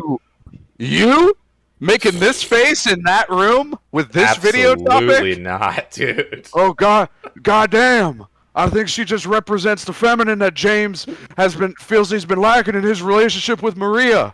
Oh hell yeah. Oh hell yeah. I think she's the anima to his animus. Oh hell yeah. Oh goddamn, brother. I don't know. Old Stone Cold remembers hearing about this in his English class. Yeah. Dude, Stone Cold gets it. You want to come down in this ring and get dicked off? Hey, tough guy. You want to take on old Stone Cold? Why don't you come down in this ring and get sucked off? Dude, I love gay Stone Cold. This is such a weakness. Why don't you come down in this ring and get dicked down? Yeah. I'll take you left, right, center. I'll take you 8 ways from Sunday, tough guy. If you want to see old Stone Cold slop this guy off, give me a hell yeah. Hell yeah. Yeah,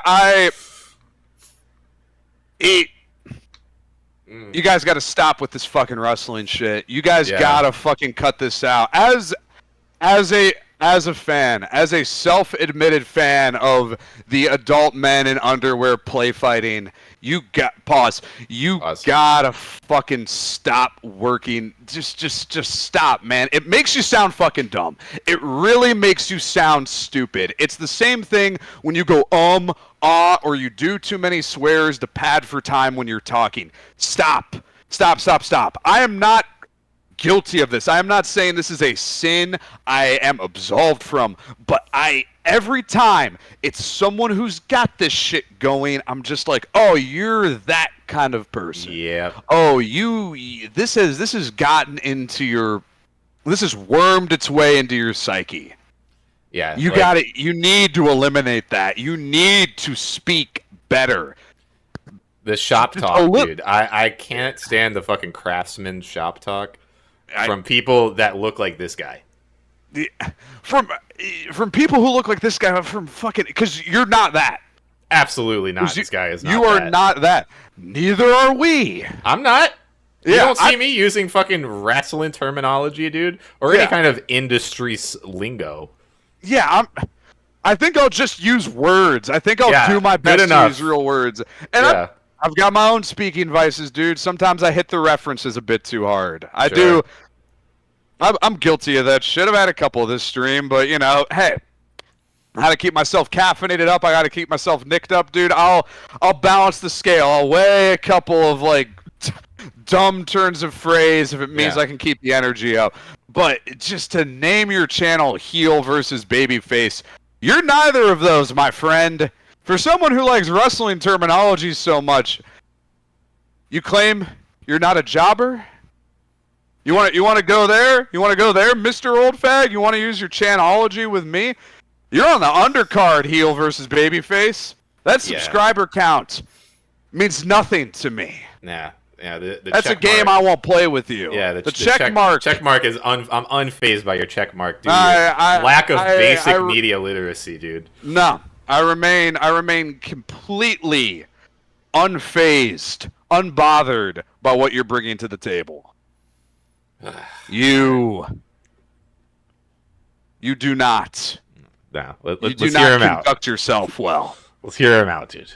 And this is just from my nudist scene. Yeah. Silent Hill 2. Do you remain authentic to the characters and the story and simply modernize the graphics and the control settings, or do you hire Sweet Baby Inc. 2.0 to censor and sanitize? The fucking oh my god, we're 18 seconds in and this is already propaganda. How many years has it been since Gamergate? I think they just did the 10-year anniversary this year.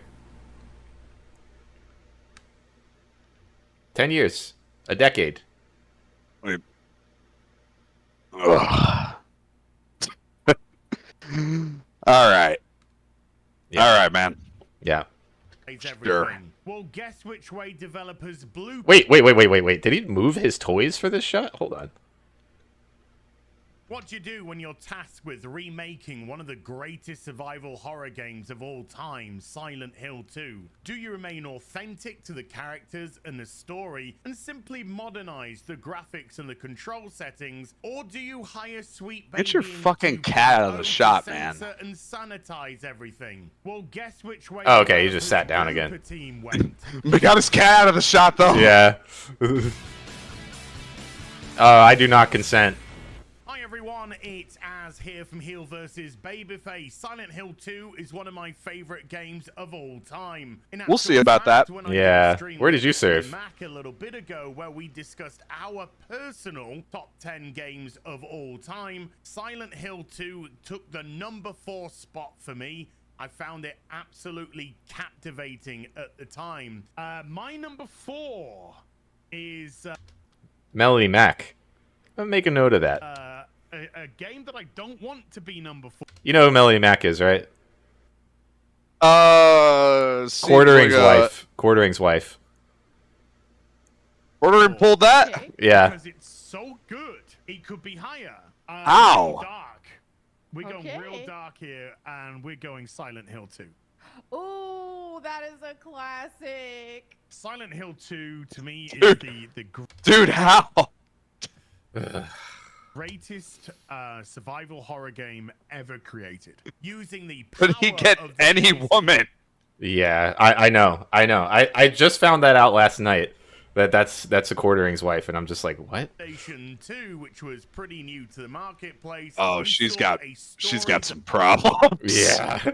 I don't know anything about her, but into the psyche of James Sunderland, a guy who was trying to come to terms with the death of his wife, Mary. But before we can proceed with today's video, we need to actually go back to 2001 and actually discuss the themes and the story of Silent Hill 2. All right. We're going to talk about 9/11? This part will contain spoilers. It's 23 years old. Okay?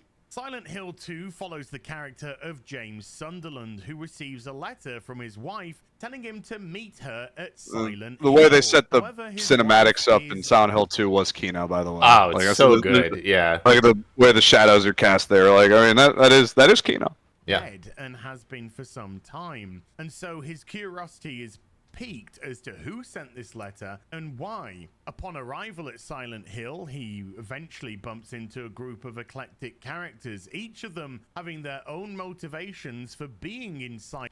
There's something I noticed in the remake, by the way. I never thought about it in the other game. But I think this is the only mirror in the game besides that mirror room. Interesting. Kind of interesting, yeah. And like you go into bathrooms and stuff, all the other mirrors are broke. Silent Hill. He also meets a woman called Maria. Maria, who looks exceedingly like his wife, almost the spitting image. Apart from her hair's different, she dresses different and acts differently. She's more assertive, confident, sexy, dangerous. One might say that she's the embodiment of what James actually wanted his wife Mary Yeah, to you're getting be, it, dude. because his wife was actually dying of an incurable terminal disease that wasn't exactly specified. During the course of his trial and tribulations, we are introduced to the now iconic Pyramid Head, which seemingly wants to hunt down and kill James. I fucking hate when people do this, dude. What? This pad for time shit just... Oh, yeah, this is a monetization thing. He's not he's not saying what he wants yet. Yeah, just reading me the fucking Wikipedia article for Silent Hill 2 is... Yeah, let me... Thank you, friend. Of James's guilt and his need for punishment. But why would James need to be punished? After all, his wife died of a terminal illness. Towards the end of the game, it's actually revealed that even though Mary did have a terminal illness, she died at the hands of James, who seemingly smothered her with a pillow. It's left open for interpretation. As I know from our intro, then he got sturdy after he did that. That's correct, yeah. James putting Mary out of He started twerking right after this. Yeah. Slow lingering death, or did James kill her for his own selfish reasons because he could no longer feel that he could look after this frail woman who wasn't giving him what he wanted? And we're talking emotionally and we're talking sexually as well, because sexual What's your take on that, dude? Like, why did James do it? Yeah, do you think he did it for some dirt? Do you think he put her out of his misery? Was it both? A little bit of both, I think. I think it was well, I think with any regrettable decision or kind of like a no way out kind of vibe that you feel in life, I think you do things and then you justify them later, you know? So like that was a spaz, and then the lore in his mind became, well, I did it to put her out of her misery, of course, you know. And Silent Hill 2 is about confronting, why'd you really do it, James? Exactly, dude. Yeah, because if it was such an easy decision, he wouldn't be in Silent Hill. Correct. A prominent theme in Silent Hill, hence why the character of Maria is dressed in a very provocative manner. Short skirt, exposed midriff, and tight top. After Midriff all, mentioned. she's a representation of what James wants Mary to be, and he wants Mary to be sexually desirable. Silent Hill, after all, being a manifestation of your own emotions and your own personal hell. In the UK, the game carried an official 15 classification by the BBFC, meaning it was illegal to sell this to anyone below the age of 15. I don't care that's for called those a British rating. Yeah. ratings. Yeah. Silent Hill 2 deals with some very mature themes and is therefore rated accordingly. It also treats its audience as a mature audience as well that can handle these themes. Well, just remember that with what you're about to say, and dude. interpret them the way that they see fit. Grief, guilt, punishment, sexual desire. You gonna argue against yourself here, my man? Oh yeah. That's one of the first rules you don't break in negotiation. Can manifest in all kinds of twisted and perverted ways. When you don't understand them and you infantilize them, you get dumb tweets like this. As a game dev, I'm here to tell you these. Oh, he's doing the gay voice. Doing the gay voice for this user. Out of our playbook. I will say that is a gay tweet. Yeah, okay. As a game dev, I'm here to tell you these situations arise when there are too many men on the team. What voice would that guy have? I'm trying to be fair and balanced here, dude. As a Wham Web? Oh yeah, as a WAM dev, I'm here to tell you these situations arise when there are too many men on the team. They overcorrect for the hypersexuality of the 90s, and there's no woman in the room to say, relax, some women like to dress all sexy for me. I mean, for the video game, dressing in leopard print and crop tops, and that's okay. Yeah, the hypersexuality of the 90s, because that's not something we're dealing with. Oh yeah, now, it's definitely right? less hypersexualized now. Yeah, we're in a new Reagan era, dude, with how buttoned down and modest we are. Yeah, Jesus. People who are critical of Maria's new look in the Silent Hill 2 remake, this game developer shows that they fundamentally do not understand the themes of Silent They don't understand. Hill 2, okay. Why Maria looks the way that she looks in comparison to Mary. In their desperate desire to curry favor, no doubt, with their peers and the consultancy firms which they clearly bow down to, they display absolute and utter ignorance of thematical aspects of storytelling in general. But we are dealing with someone who's been partly responsible. I'm at the point now in my career where I feel I've done everything I want to in regards to the franchise. I've been a junior and senior lead and principal. I've contributed to numerous character teams over the 14 years. Thank you, sirs. For The Last of Us. Those games you worked on do look like trash, my man. Yeah, Suicide Squad, Gears of War 2. Oh, Halo Wars 2. I heard Jedi Survivor was okay. I never played it. Yeah. Seems yeah. More of a Jedi outcast kind of guy, dude. This didn't help matters when they came out with this tweet a couple of days ago. See how the Bloober Team devs working on Silent Hill 2 preserved authenticity while adapting a horror classic for modern audiences. Oh no! Modern audiences mentioned. Because authenticity and modern audiences are actually a contradiction in terms. You cannot remain authentic to something when you are fundamentally changing it, bringing in a... I mean, yeah, but I mean, just going with the shit that we talked about though, like, it's a better video game now. I think that's more what they meant by the modern audience thing. Is like nothing he's said is necessarily incorrect so far. Like it is, you know, it can be hard to keep new and old fans happy. Sure, that guy did make some gay tweets and work on some dog shit video. Yep. Like I have no qualms so far. Yeah. But the misinterpretation of what they mean by modern audiences is where we're going to take a left here, because to me that means that they made the game up to the standard of what people expect now from a video game, which is like you know, better controls, better UI, shit like that. More fleshed out gameplay itself. Yeah, more content to the game, which is also, like I said, that a lot of stuff that they added. Consultancy firm by the name Hit Detection to actually sanitize and censor your game. This is how the consultancy firm Hit Detection like to position themselves. Our commitment to building a team from a variety of backgrounds, including underrepresented groups. This diversity is that's all the BlackRock speak. Yeah, I mean, fine, dude. Like, yeah, they want to make sure that their game has, you know, whatever fucking rubber stamp they need to, like, be able to shill it on IGN or whatever the fuck. How are you surprised when your enemy acts like your enemy? Yeah. Leverages its greatest strengths to accurately predict media and consumer expectations at every stage of the development process. Oh, so you must have accurately predicted the massive backlash that you were going to get by this garbage representation of Maria. Yes, the very same Maria that actually represented an aspect of James's sexual desire for his wife is now transformed into God knows what on the right-hand side. They even had to move her tattoo from her midriff up to her left shoulder. No! Her outfit so much, making it look even more ridiculous. So that woman that was the embodiment... No, the tattoo! Like, are you kidding? Sexual desire within James was actually too sexy for 2024, showing the immaturity of both Konami and the developers and the consultancy firm involved in this. Were people really beating off to Maria? That's what I'm saying. Yeah, he's like, it shows the immaturity of the developers in the game industry and blah, blah, blah. So none of this shows the immaturity of the consumer being pissed off about this kind of shit. Like, that doesn't factor in at all. I think you can have an attractive female character in a video game and not have her always be for the fan art. Right. There doesn't need to be Rule 34. Like, not everyone needs to be 2B, and I don't mind. I like tubers, dude. I'm good with 2B. I like Tuber, Bayonetta, you know, like Tubers lays it down. Like, you know, there's a tasteful thickness to that character. Yeah. But I also understand that, like, I don't need to be constantly a little bit horned up with every video game I play.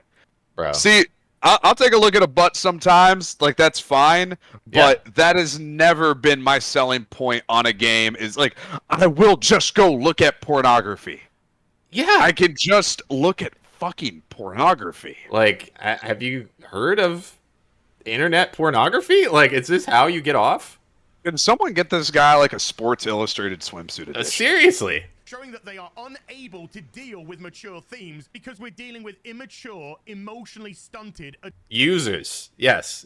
Emotionally stunted users. that work at these organizations. Oh, the best no. case scenario that they're just actually The developer's fault. at making something that is legitimately authentic to the source material because they fear repercussions from the ideologues or their peers for not towing the ideological line. Or as I like to call them, cowards. Angela didn't fare any better. This is actually bad faith. Like, this is bad faith right here. That's out of context. Yeah. Can we go back to the reference material? Yeah. Okay, so there were early models of James and Angela that looked different. And this is, like, a really bad screenshot that somebody took of, like, the early trailer. And now, to be fair, this video is from June. Okay? But, like, the point here that he's making is still just such a stupid point to make. Like, if it came out that, hey, they're actually just dumbing down the whole story of this game, you know, and like it's just his wife is dead, and you know he finds Maria, but then it turns out that she was actually Mary the whole time, or just some stupid bullshit. I don't know. James, like if James they donates his whole paycheck to the Ukraine war. Yeah, exactly. Like if it actually was woke, like we wouldn't be having this conversation right now. No, if Like, this game was, dude, how many fucking games have we like shat on for fucking being ridiculous woke garbage? Like, go back and look through the shit we say. Like. We've called Sweet Baby Inc. gay to everyone's faces. We've fucking taken Mercante to task for not fighting Andy Raceworski. I'm not a Sweet Baby defender here, but like I'm not gonna do your fucking gay witch hunt for updates because you think that this is like somehow you've ruined the game. Even if this was real, which is not, this ruins the game. Everything that we talked about, that is out the fucking window now because of this. We have to talk about Canthal tilts now. We gotta talk about mewing. Yeah. No, we gotta get into the physiognomy of every character. I'm not saying that visual storytelling isn't important. I'm not saying how the character looks doesn't tell you shit about the character. And like, and as I made mention of earlier, I like the framing and the use of the lighting in the OG Silent Hill a little bit more. Yeah, no, they do a great job with especially like the FMV cutscenes, because mostly what we're looking at here, it's actually exclusively what he's showing here. But it's the FMV cutscenes are fucking great. They hold up to this day awesomely. Like I would not change anything. I would go so far as to say the FMV cutscenes, you know, I should play both, but if I had to call my shot, I probably would prefer the FMV cutscenes to the remake in-game model using for the cutscenes. Yeah, and I'm fine with that. Like, if you say, I like the character models better in the old one, I'd say, hey, I get it. You know, I get it. We've talked, this is probably better for another stream, but just to tease something out, I think we both have said, like, when we made games previously on smaller budgets, we had less resources, so the art direction had to really pick and choose what they focused on and find interesting ways to highlight certain things in games, which could lead to more fulfilling, kind of a richer level of detail on what the creators want you to focus on. Right. And yeah, you don't think I don't love that shit, motherfucker? I just showed you Dante's Inferno. Yeah. But again, the key thing here, dude, how is this this guy's focus? Go back to the note. You are willing to throw this out entirely, to completely disregard it and to be like, this is all trash because of, and now we go back to the face. Yeah. Because of this. This totally invalidates bringing this story to a whole new generation of people and like upgrading it and in certain respects fleshing out the world that people love so much and like letting them do it, like letting them play through the game in like a more complete kind of way, like where if you're a fan, you're really like it's like the ultimate fan service. Like you're really getting to see more of it, see more of the characters. You're willing to say fuck all that. Angela's cheekbones need to be high up. It's, you know what it is, dude? Like, because we were fucking talking about Zelda earlier.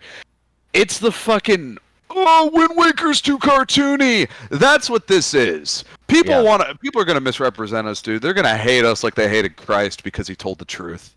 You know, people are gonna, yeah, I smell you out there. Yeah. I smell those dirty fucking pigs, dude. But I gotta have the chief. Yeah. And at this point, I'm taking the chief. Dude. I'm taking down the chief. This is it. I'm taking down the chief, brother. Because the ride never ends. I promise you, I will go back in time. I will study. I will sit and watch healed versus baby faces from infancy into adulthood, and I will meticulously catalog the times he said, I don't like Wind Waker because it's too cartoony. I need me mature Zelda. That's you. I guarantee you he's that phenotype. I can tell, dude. You think I can't spot a dirty fucking pig when they're right in front of me? You think I can't see it, dude? Hey, dude, remember this one when Wind Waker came out? Zelda. Yeah! Use the old tongue on them. Confront them with their past language spells. Y'all remember that one? Yeah, it's Kino now, though, huh? Wow, what happened? Yeah, you were a Zelda believer, weren't you? You didn't fucking play Wind Waker because you probably. Oh man, I know everything about this guy now. I've got him. You got him. You got him in your sights. And dude, when I fucking get an inch, I will take a motherfucking mile. I guarantee you he was like, I can't believe it wasn't mature Zelda. Why is it so cartoony? Wind Waker ends up being the best 3D Zelda. It's still the best 3D Zelda. They just remade it for Switch because people loved it so much. Because it was so fucking good. Because it was the best that game has ever been. Because they fucking nailed it, dude. Yeah. Even though Okami is my favorite Zelda. But motherfucker, this feels like the same shit, man. We're doing the same fucking shit. We have kept track of the records. I have cataloged all of this. Like dude. I want people to know right now, when you make this video, you should know exactly who you're fucking dealing with. You think we won't get on the case, dude? This is who you dare to confront. Get that picture pulled up right now, dude. Oh yeah, dude. You don't want these two boys on the case, dude. This is who you think you're in that book. I have remembered every incantation for every stupid fucking fly off the handle, first thought, best thought opinion you've ever had on Vidya in your entire life. I know every opinion your father had on Vidya, your family, your friends, acquaintances, students, co-workers. I know all of it, dude. And I will go back. Take me to the left a little bit, dude. I will go back to my wizard tower, and I will enter them into the great Akashic records of gay shit you have said. And I will throw it back in your face. You will be fed smoked. I will never stop. There is no pleading. There will be no bargaining. There will be no negotiation with me. I'm a pig smoker and you're a dirty fucking pig. Interesting, dude. I've got it right here where You fucking said that there was never a good Sonic game, or you said Duke Nukem 3D didn't age well. Oh, I've got it all right here. Wow. You think I didn't archive everything? I'm on the record right now, brother. You want to play games? Oh my god. I've got it right here. You used to say that your favorite Street Fighter game was 4, and then you watched a Maximilian video on October 29th, 2011, and now Street Fighter 3 is your favorite Street Fighter. That's interesting. Yeah. Interesting. Hey, where did you serve? Yeah. Hey, who was your CO? Yeah. And what I requested I put in a FOIA request, and they came back to me and said you have no history of gaming service. You've never played a video game, according to this. Old school Guilty Gear fan, huh? Hmm. Okay. Do you want to play a couple rounds? Yeah. What arcade? What? Yeah. Oh, that's cool, man. Which one did you start with? Oh, on the PS2. Which one? Quickly. Yeah. Quickly, dude. Come on. Yeah. What video do you play?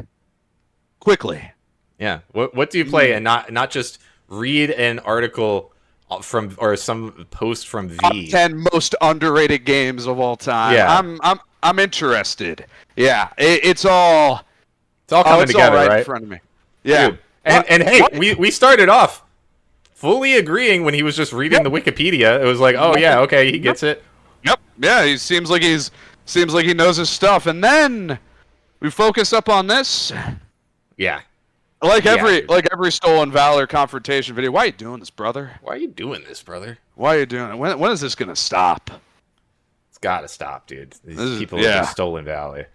Yeah. Let's hear this. And it's hard to believe that there are 23 years difference between these two images. While yes, the one on the left is actually taken from a cutscene, this is the actual representation of what they wanted the character to look like. And with cutscenes now integrated into modern day games, this apparently on the right is what they thought Angela in 2024 should look like. That's not Angela. Again, from an early trailer, this is what she looks like now. Just saying. Y'all getting that? For modern gaming. Oh. For modern gaming. Okay. Oh yeah, we got to do the tranny jack. Yeah. You rolling out all the fucking classics. You're trying to get me to go on your side, but it's too late. I've already crunched the numbers. Dude. I've noticed you're gay just from your posting already, and there is nothing you can do about it. It's already done. It's over for you.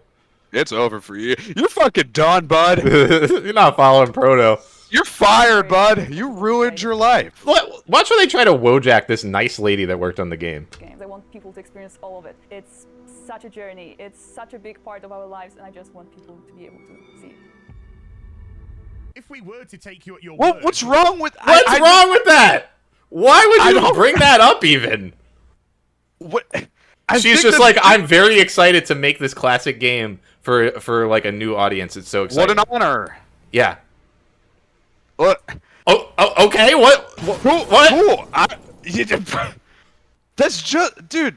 You know the BBGs like survival horror. BBGs love Silent Hill, dude. They love Silent Hill. Come on, dude. They like Silent Hill more than Resident Evil, dude. Come on. I'm not gonna act like there probably wasn't maybe some homoerotic discourse in the meeting rooms for Silent Hill 2 Remake, but I promise you that is in every game with a budget now. Yeah, and you know what? I'll tell you this for free about Silent Hill 2 Remake. No POCs. It's all whiteys. That's interesting, dude. Yeah, all whiteys. How can it truly be woke?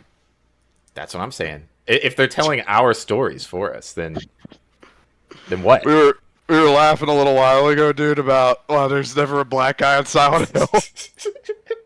There's never been a black protagonist in Silent Hill, or even a black character that I know of. I might be wrong, but they just don't got problems like that, dude. Yeah, they don't. It's a socioeconomic factors don't allow them for introspective analysis vis-a-vis a haunted town in I assume Pennsylvania. James Sunderland, dude. Oh hell no. Oh no, I'm out of here. Oh, what the fuck? Oh, y'all white people are different. Oh no, the white people over here scurry, bro. What the fuck? Yeah, man, what the fuck? I got crackheads back at home. Shit. Shit. Oh, no, sir. No, sir. No. You stay over there with the penis head ass. Yeah, nah, you don't bring none of that over here. Oh, no, I got it. It's just like Black James lifted up his shirt to show he's got a gun. Yeah, I got it on me. I got it on me. I got that thing on me. What you want to do? Yeah. Yeah, he just indiscriminately murders everyone that he meets. Just CJ and fucking... Yeah, CJ and Silent Hill. It's my constitutional right, bitch! Yeah. Dude. You should have backed down and walked away. How is it woke? There's no POC characters still. It's supposed to be Sweet Baby 2.0. There's no POCs. James ain't black. James could have been black. That wouldn't have changed the story at all. I mean, it would have if we were writing it. I mean, well, yeah, obviously that's why we're not. Dude, a little Silent Hill Umbrella Chronicles. You know what I'm saying? It's a light gun game now. That's why that's why hit detection won't call us back. I mean, please call us back. But dude, we gotta write a nice design doc, send it to Sneed Corp, see if they'll do a Silent Hill 2 VR. Tyrone versus Cops 3. Silent Hill 2. Shit. You drove like 3 hours to meet up with some chick from Tinder. Yeah. Yeah, Tyrone versus Cops 3, psychological horror. Yeah. You confront shit. What you've just said then why would you feel it necessary to bring in a consultancy firm to sanitize and censor? They all do that, dude. It's Konami. First of all, it's Konami, like one of the oldest game publishers out there. Machines, my man. Dude, you're not getting around the consultants. Like, I don't care who you are. Kojima don't work there no more. Yeah, after Kojima, they said, hey, we're not just letting you guys run away with our fucking money anymore. We've got to keep these consultants on. That's just business, dude. You gotta. You get your comics graded. You should understand, like, how this shit works. I'm not saying you have to.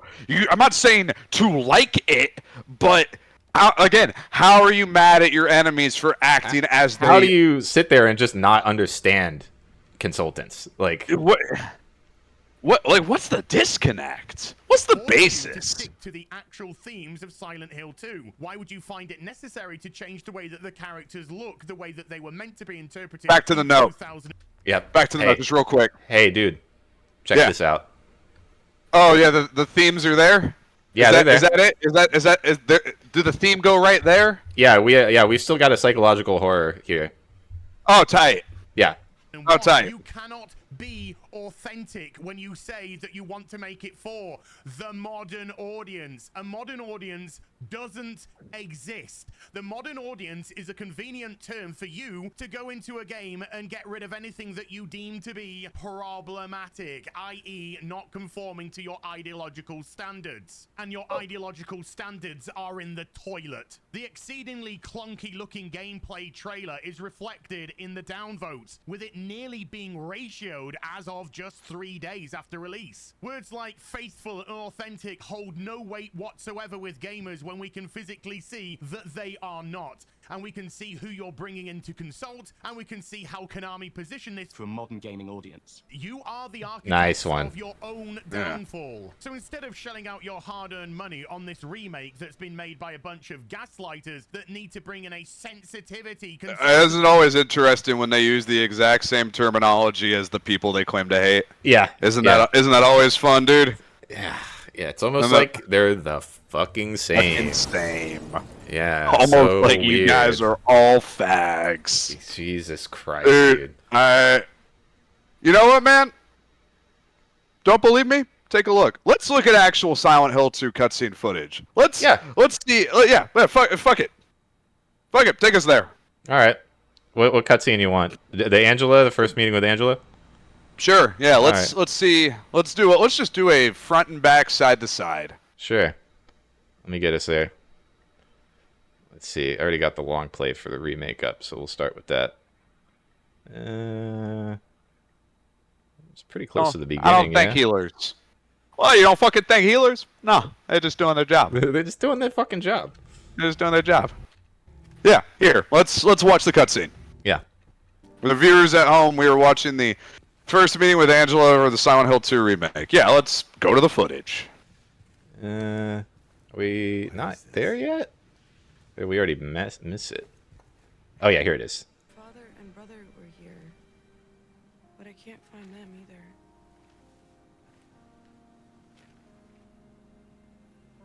I'm sorry, it's not your problem. No, I hope you find them. Yeah, you too.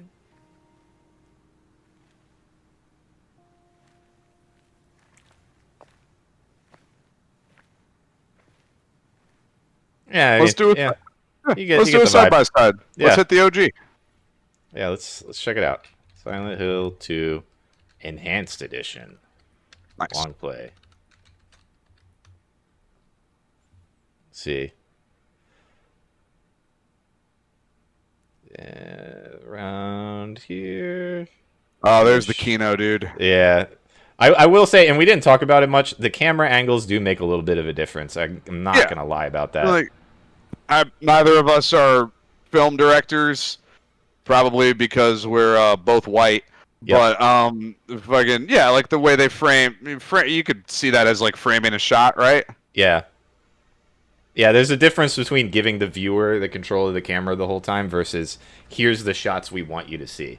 And there's something to be said for that. If that's what that video was about, I would have been like, that's fair. Yeah, like, I'm really 100%. kind of, I could be convinced either way. In this case, with the remake, it's nice to have that just because it's, again, more dimension to it. It's not just like, go here, go here, go here. You can kind of wander around and look at shit, so it's better for that.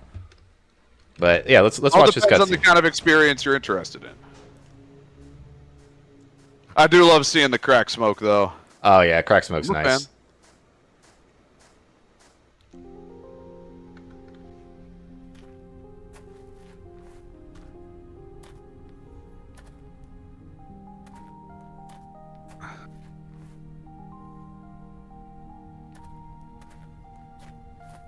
Excuse me, I'm sorry. I No, was it's just... okay. I didn't mean to scare you. I'm kind of lost. Lost? Yeah. I'm looking for Silent Hill. Is this the right way? Yeah. It's hard to see with this fog, but there's only the one road. You can't miss it. Thanks.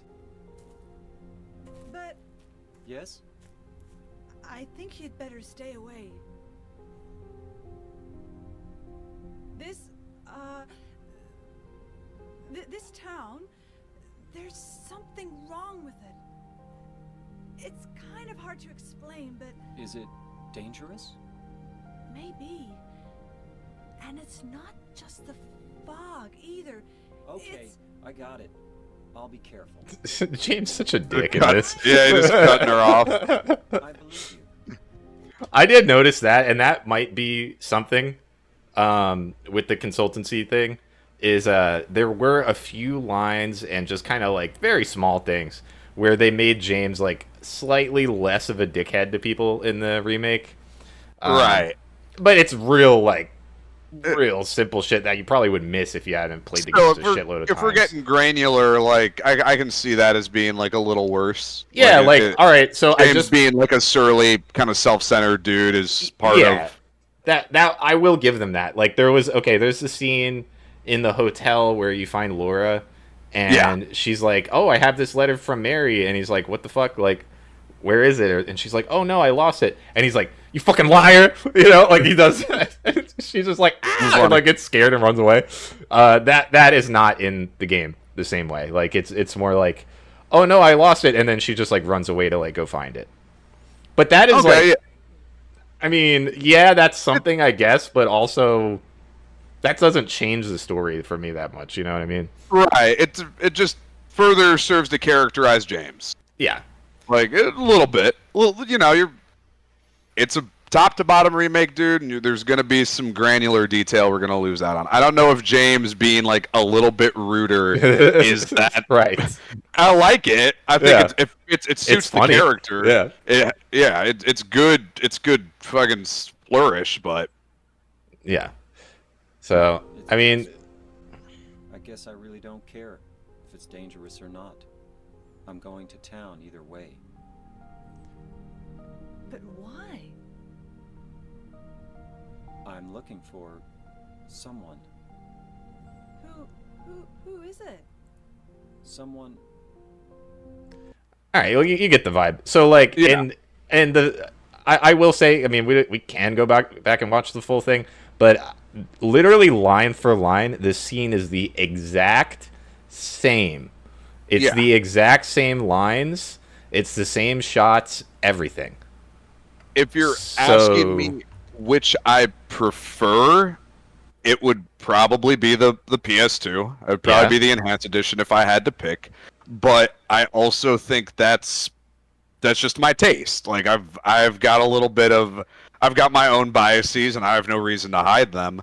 But if we're not losing those core components, if we're not losing the stuff that matters about Silent Hill 2, then I guess I just don't see what the big hubbub is.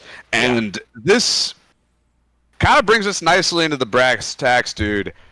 Nobody actually cares about Kino. You're absolutely right. They don't care. They just want to make their stupid video to make their stupid point and say some stupid ass shit that's like a half-cocked, half-baked opinion on something just to get the updates, dude. Firing off at the hip, man. And this is, I guess, what really bothers me about the Chuddies more than anything else. And this is just always going to be my sticking point with them, is the purported difference from the fucking Troons and everybody and the LGBTQIAP plus and, you know, Palestine flags on Twitter is just, you guys don't fucking do anything. Why are you this concerned about these small granular details as to like, what does the lady character look like? Why aren't you bitching more about the microtransactions, gotcha mechanics in games, the laughable definitions we have for gambling laws, the fucking battle pass shit, the $70 plus tip shit, like the Sweet Baby Inc. thing? Like, good on that fucking Brazilian teen for making that list. Like, people looked into it, and that they were clearly, you know, gruesing things for DEI points. They were following off on that checklist, and that is absolutely newsworthy. That's for sure worth reporting about. And people trying to act like that's not what Sweet Baby were doing and being like, that's not what they're doing, that's not what they're doing, and then having to sweep it up when they made that guy delete the list. Okay, that is what you guys are doing. You are in charge of these games and you are changing shit.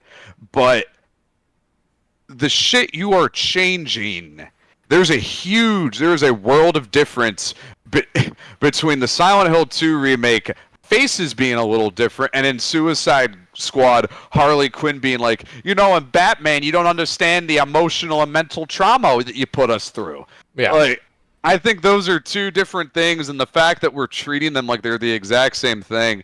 Same with Stellar Blade, dude. All of that shit. Like, this is what you're more concerned with. You're more concerned with with your slop. Like, that also fucks with me, dude. You would play these people would play the fucking Suicide Squad game if that shit wasn't in there. I bet you would be first in line at that fucking trough to fill your goddamn greedy little suckhole with this garbage, with these garbage fucking AAA games if they just didn't have the woke shit in them. Yeah. Because you don't fucking actually care about good games. And furthermore, they would pick up the sloppiest of slop just to say, oh, well, this game's not woke. Like with Black Myth Wukong, dude. I mean, it's not woke. It's not woke. So it got. I mean, and I know it's still a decent game and stands on. Yeah, Black Myth Wukong isn't slop. I mean, well, it's China slop. It's a little different. But you go ahead. However, it was extremely politicized at the time, and that got some heat on it from the chuds, where they all opened up their fucking wallets to support this game that's not, quote unquote, not woke. You know? Yeah. So like, you're doing the same thing that the LGBTQIAP plus or any of these people that you hate, where you do the thing where everything is political. You've agreed on that everything is political, and that it's not about the keynote. It's not about these peak experiences, having art that resonates with you on a deep level. Or just having fun. Yeah. Like on either side of that, you know, like you aren't interested in the higher or the lower mind. Right. Yeah, you are just interested in collecting use. And it's disgusting. This is what I hate too, and this is what I see with just everything nowadays. A big reason I think that so much media feels like so samey, why we're having to do remakes more than coming up with cool new ideas, or, you know, just having a rip snorting good time on just some classic fucking gaming, dude, is because people don't care about how a game actually feels to play. People do not look at a game and go, am I enjoying myself? Am I having fun? Was this a good way to spend my time? What they are looking at is, yes, another power totem for my collection. Yeah. Another object of voodoo worship. Doll, yeah. Yeah, another object of worship that I could put on my Steam library. I could put it on my shelf, and I can point and say, well, this is what is representative of me. This is what I'm about, dude. Have you played it? Oh god, why would I do that? I don't like playing video games. You know, I like to watch the news. Somebody like that would probably benefit from a little trip down to Silent Hill, just saying. They might. Oh, I think they goddamn well might. And it'd be your own people, dude. Oh man, do it be your own people. Like that's what I always see. I think that's where my vitriol comes from, dude. That's where the fire in my belly comes up with, because I've seen good men, fucking get eaten up by this, dude. Yeah, yeah. I've seen the bros, dude. I've seen the bros get just fucking taken hook, line, and sinker again and again. And I understand, like, you know, I say you vote with your dollar a lot, but are you even voting for games you like anymore? Or are you voting how someone has told you to? You're voting the same way people tell you to get out and vote for a representative with your dollar. Which is, you're throwing it into a black hole that hopefully it turns out the other side that actually ends up being something that you're not actually going to get video games that give you a fulfilling and enjoyable experience if all you're concerned about is, well, what does me playing this game say about me as a person? Like, it's literally gaming identity politics. It's so crazy. It's pathetic, man. And the lying and the exaggerating, the sign, dude, the Silent Hill 2 sign game. Yep. You know, where you're having to blow shit out of proportion. And when this is something you said earlier, where it's just all of these are major priorities. These are just as important as fucking predatory gotcha mechanics in games. Right. As the loot. They're literally getting our kids addicted to gambling, and we're just like, but this game is whoa! They're getting us addicted to gambling. Well, yeah, I mean, yeah, us and then a whole other generation of people that are completely cooked. And, like, everybody's just looking away from that because they're so worried about Maria's tits. And it's just so pathetic, dude. Like, about the fucking midriff. And takes two people to have a fight, dude. Yeah. Yeah, you want to know how you get rid of this stuff? You want to know how fucking Concord got glassed, how Dustborn got put in the dust bin? People didn't fucking buy it. Yeah. People didn't fucking buy it. People saw that it was dumb, that it was slop, that it was not worth the fucking disc plastic it was printed on. It was not worth the gigabytes that went into making it. And they were like, oh, I think I'll go do something else with my time. Yeah. That's how you win. That's how you fucking win. It's you want to own the libs? You want to own the libs? Fucking play Silent Hill 2 and then just play it. And then, like, talk about it and be like, oh, yeah, I thought this part was cool. Play another game you're having fun with. Where is your sense of apathy, man? Yeah. Where is your sense of apathy towards shit you don't like? Dude, some of my favorite games this year, man. Mullet Mad Jack. Great game. Fucking Balatro. Yep. Celico. Fucking Space Marine 2. Goddamn. Judoro. Yeah, Judoro. Judoro. You know, that's what I'm enjoying. That's what I'm getting into. That is how I am spending my time. Not fucking worrying about the socio-political ramifications of being a Mullet Mad Jack Chad. I couldn't tell you anything political about Mullet Mad Jack. You know why? Because it's just a solid shooter game. Like it's just about being fucking sick, dude. You're just drinking a bunch of energy drinks and kicking motherfuckers, dude. Getting white boy gnarly. Why doesn't anyone want to? Crazy. Dude. Why doesn't anyone want to do that? Nobody wants to go white boy crazy. It's crazy. How does that not compel you? Ugh. How does that? Oh man, bud, you looks like you hit your head there. Maria's midriff. You know, the game's being woke. Nah, dude, it's 1998 and we're at Woodstock. Yeah. Biscuit's about to perform. Don't you want to get up in the front row? Just one of those days. Yeah. Be living with a fat lip. Yeah. Like, dude, you don't feel like a freak on a leash, dude? Imagine me leaning right up close, like right in your grill, being like, don't you just want to go fucking ape shit? Yeah. I'm the guy in the Sega CD commercial, dude. Wrong answer, man. Show him, and I strap you into your fucking computer chair and make you play Mullet Mad Jack. I change you.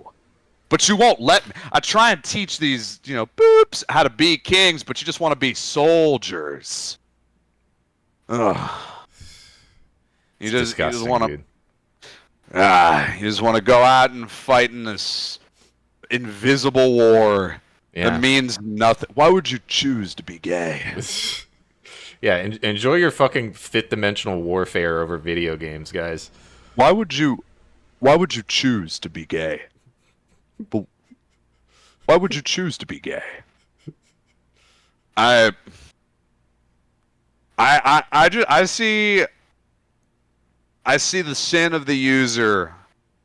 I see the sin of the user every time this shit comes around, and I just can't stop seeing it. And if you want to know why AAA video is in decline, if you want to know why it just keeps hitting every branch on the way down, and why eventually one of these days it's all going to go away, and that might be for the better in the long run, but in the short term, I will not cast you people out. I will send you guides to get emulators working. I will help you find ROMs. I will share the fruits of my labor that you have been ignoring, because you're gonna learn. You're gonna learn. You're gonna learn when all this shit's gone. When all this blows over. When people are so sick to their stomachs of this whole using every form of media for a grandstand war about your gay little political beliefs. You are going to actually want to do things you enjoy for once. And remember that I didn't cast you out. Yeah, and it's like a muscle, dude. Like if you're never using that muscle of like, what do I actually like? What do I actually think? And you're just like allowing yourself to fall into this slot of like, oh well, game is woke, so now I'm on this side. It's trash. Yeah. Like you're gonna look around one day, like you said, when all this shit blows over. Which, by the way, it will. It's coming. Yeah. Like you think it's gonna be forever? Yeah. Give it like a year. And everybody's going to be so tired of culture war shit. It's already happening, guys. Seriously, hang it up. It's almost over. So if you're one of these grifter guys like trying to make a buck, hurry it up. Hurry it up, because you've got maybe a year left. Take a look into Bitcoin, low index mutual funds. Yep. That kind of shit. Maybe learn a skill. Yeah. I hear a lot of good things about, like plumbing, I hear is still like a pretty viable career path. Like, take a look. Cooking, people are always going to need cooks. Yep. You're going to have to learn a skill, dude, because people are tired of consuming this content. It's getting old. It's getting real old. And it will age. poorly, and you will look back at the time you spend. You will look back at the money you lost, and you will go, you're gonna feel real fucking bad when you're 40. You can't buy a AAA game anymore. Yeah. Because it's only for the corporate demons. The archons are the only ones who get video anymore. And you don't know whether to take a shit or wind your fucking watch trying to get a PlayStation 2 emulator working. And that wasted time is going to fucking eat at you. Yeah. You're going to look through your Steam library and say, oh, fuck, I only bought games based on an ideology that was given to me. And and I can't even play them anymore because I now have to pay per the hour. Yeah, and now I don't know what I like, so now I'm going to waste my money. What are you going to do when Gaben's gone?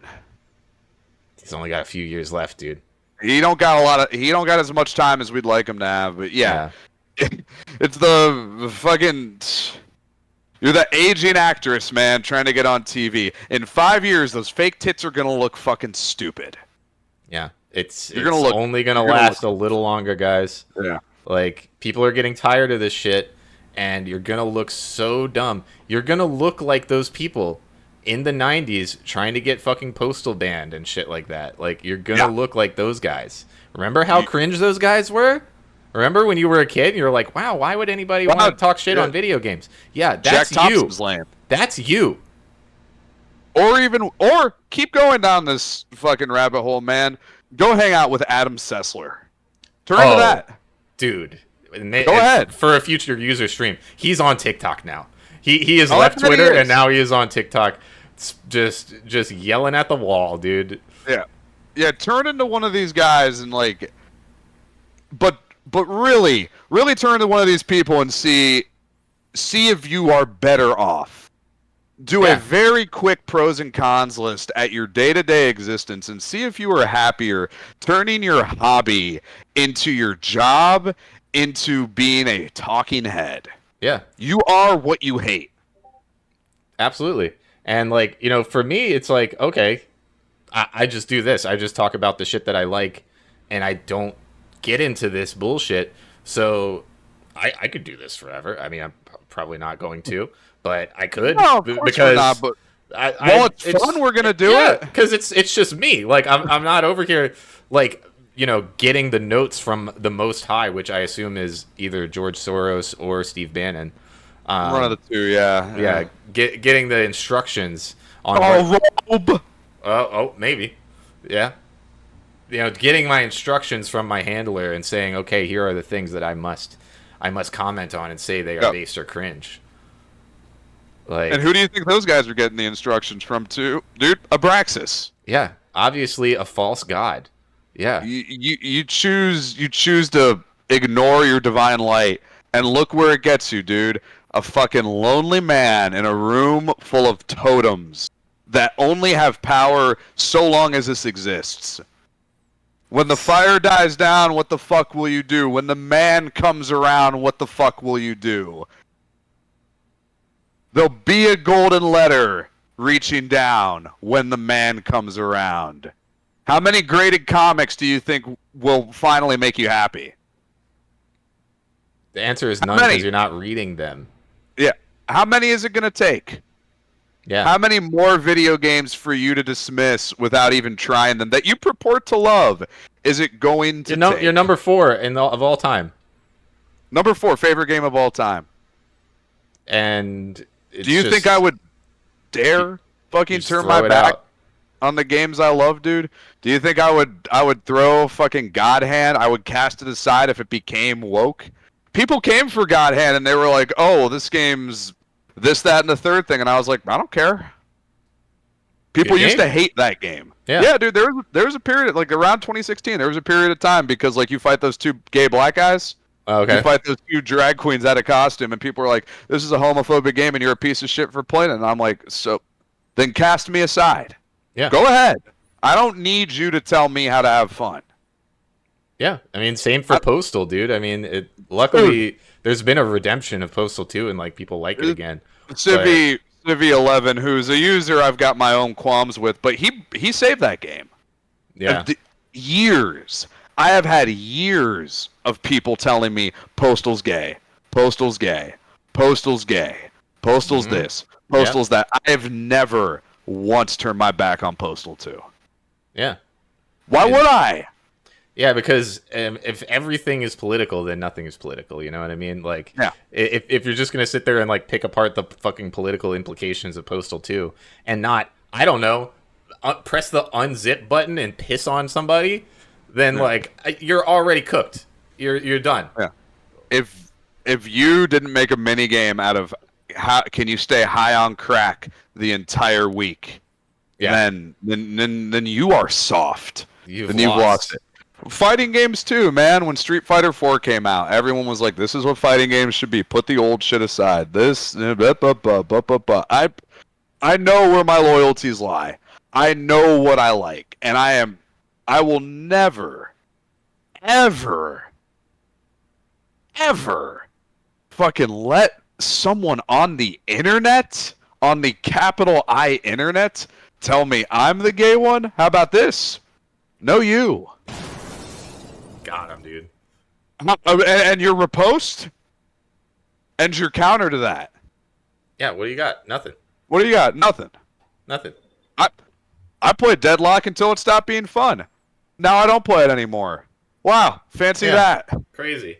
Yeah, it's almost like these are pieces of media that we consume and like help enrich our lives, and don't fucking obsess over just the random thing that could get us, you know, a little bit of attention from other people that want to seethe about, you know, trannies, I guess, or racists. Yeah, or the Nazis. This game is for Nazis. Yeah. Half of my favorite games are Nazi coded. Apparently, people tried to get rid of Warhammer and said Warhammer's for Nazis. Now Warhammer's for the Warhammer's woke now. LGBTQIA+. Yeah, it's woke. Yeah, now Warhammer's woke. I got nothing. I got nothing for either of those sides of people. I just like the green guys who sound like retarded British people. That's what I like. We gotta get back to basics, dude. Come on. Yeah. How is this hard? Yeah. You choose. You ride whatever path you want, but see if your soul is clean at the end of the day. Yeah. See if shit talking everything. If nothing makes you happy, see where that carries you out in 5-10 years. I'll be waiting. Yeah. I'll be waiting, dude. We'll see. Yeah. Oh, we gonna see. We gonna see.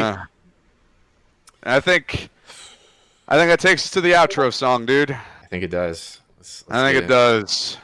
Again, thank you guys so much for listening to the Gay and Racist Show. Yep. Always a pleasure. Always. See you guys next time.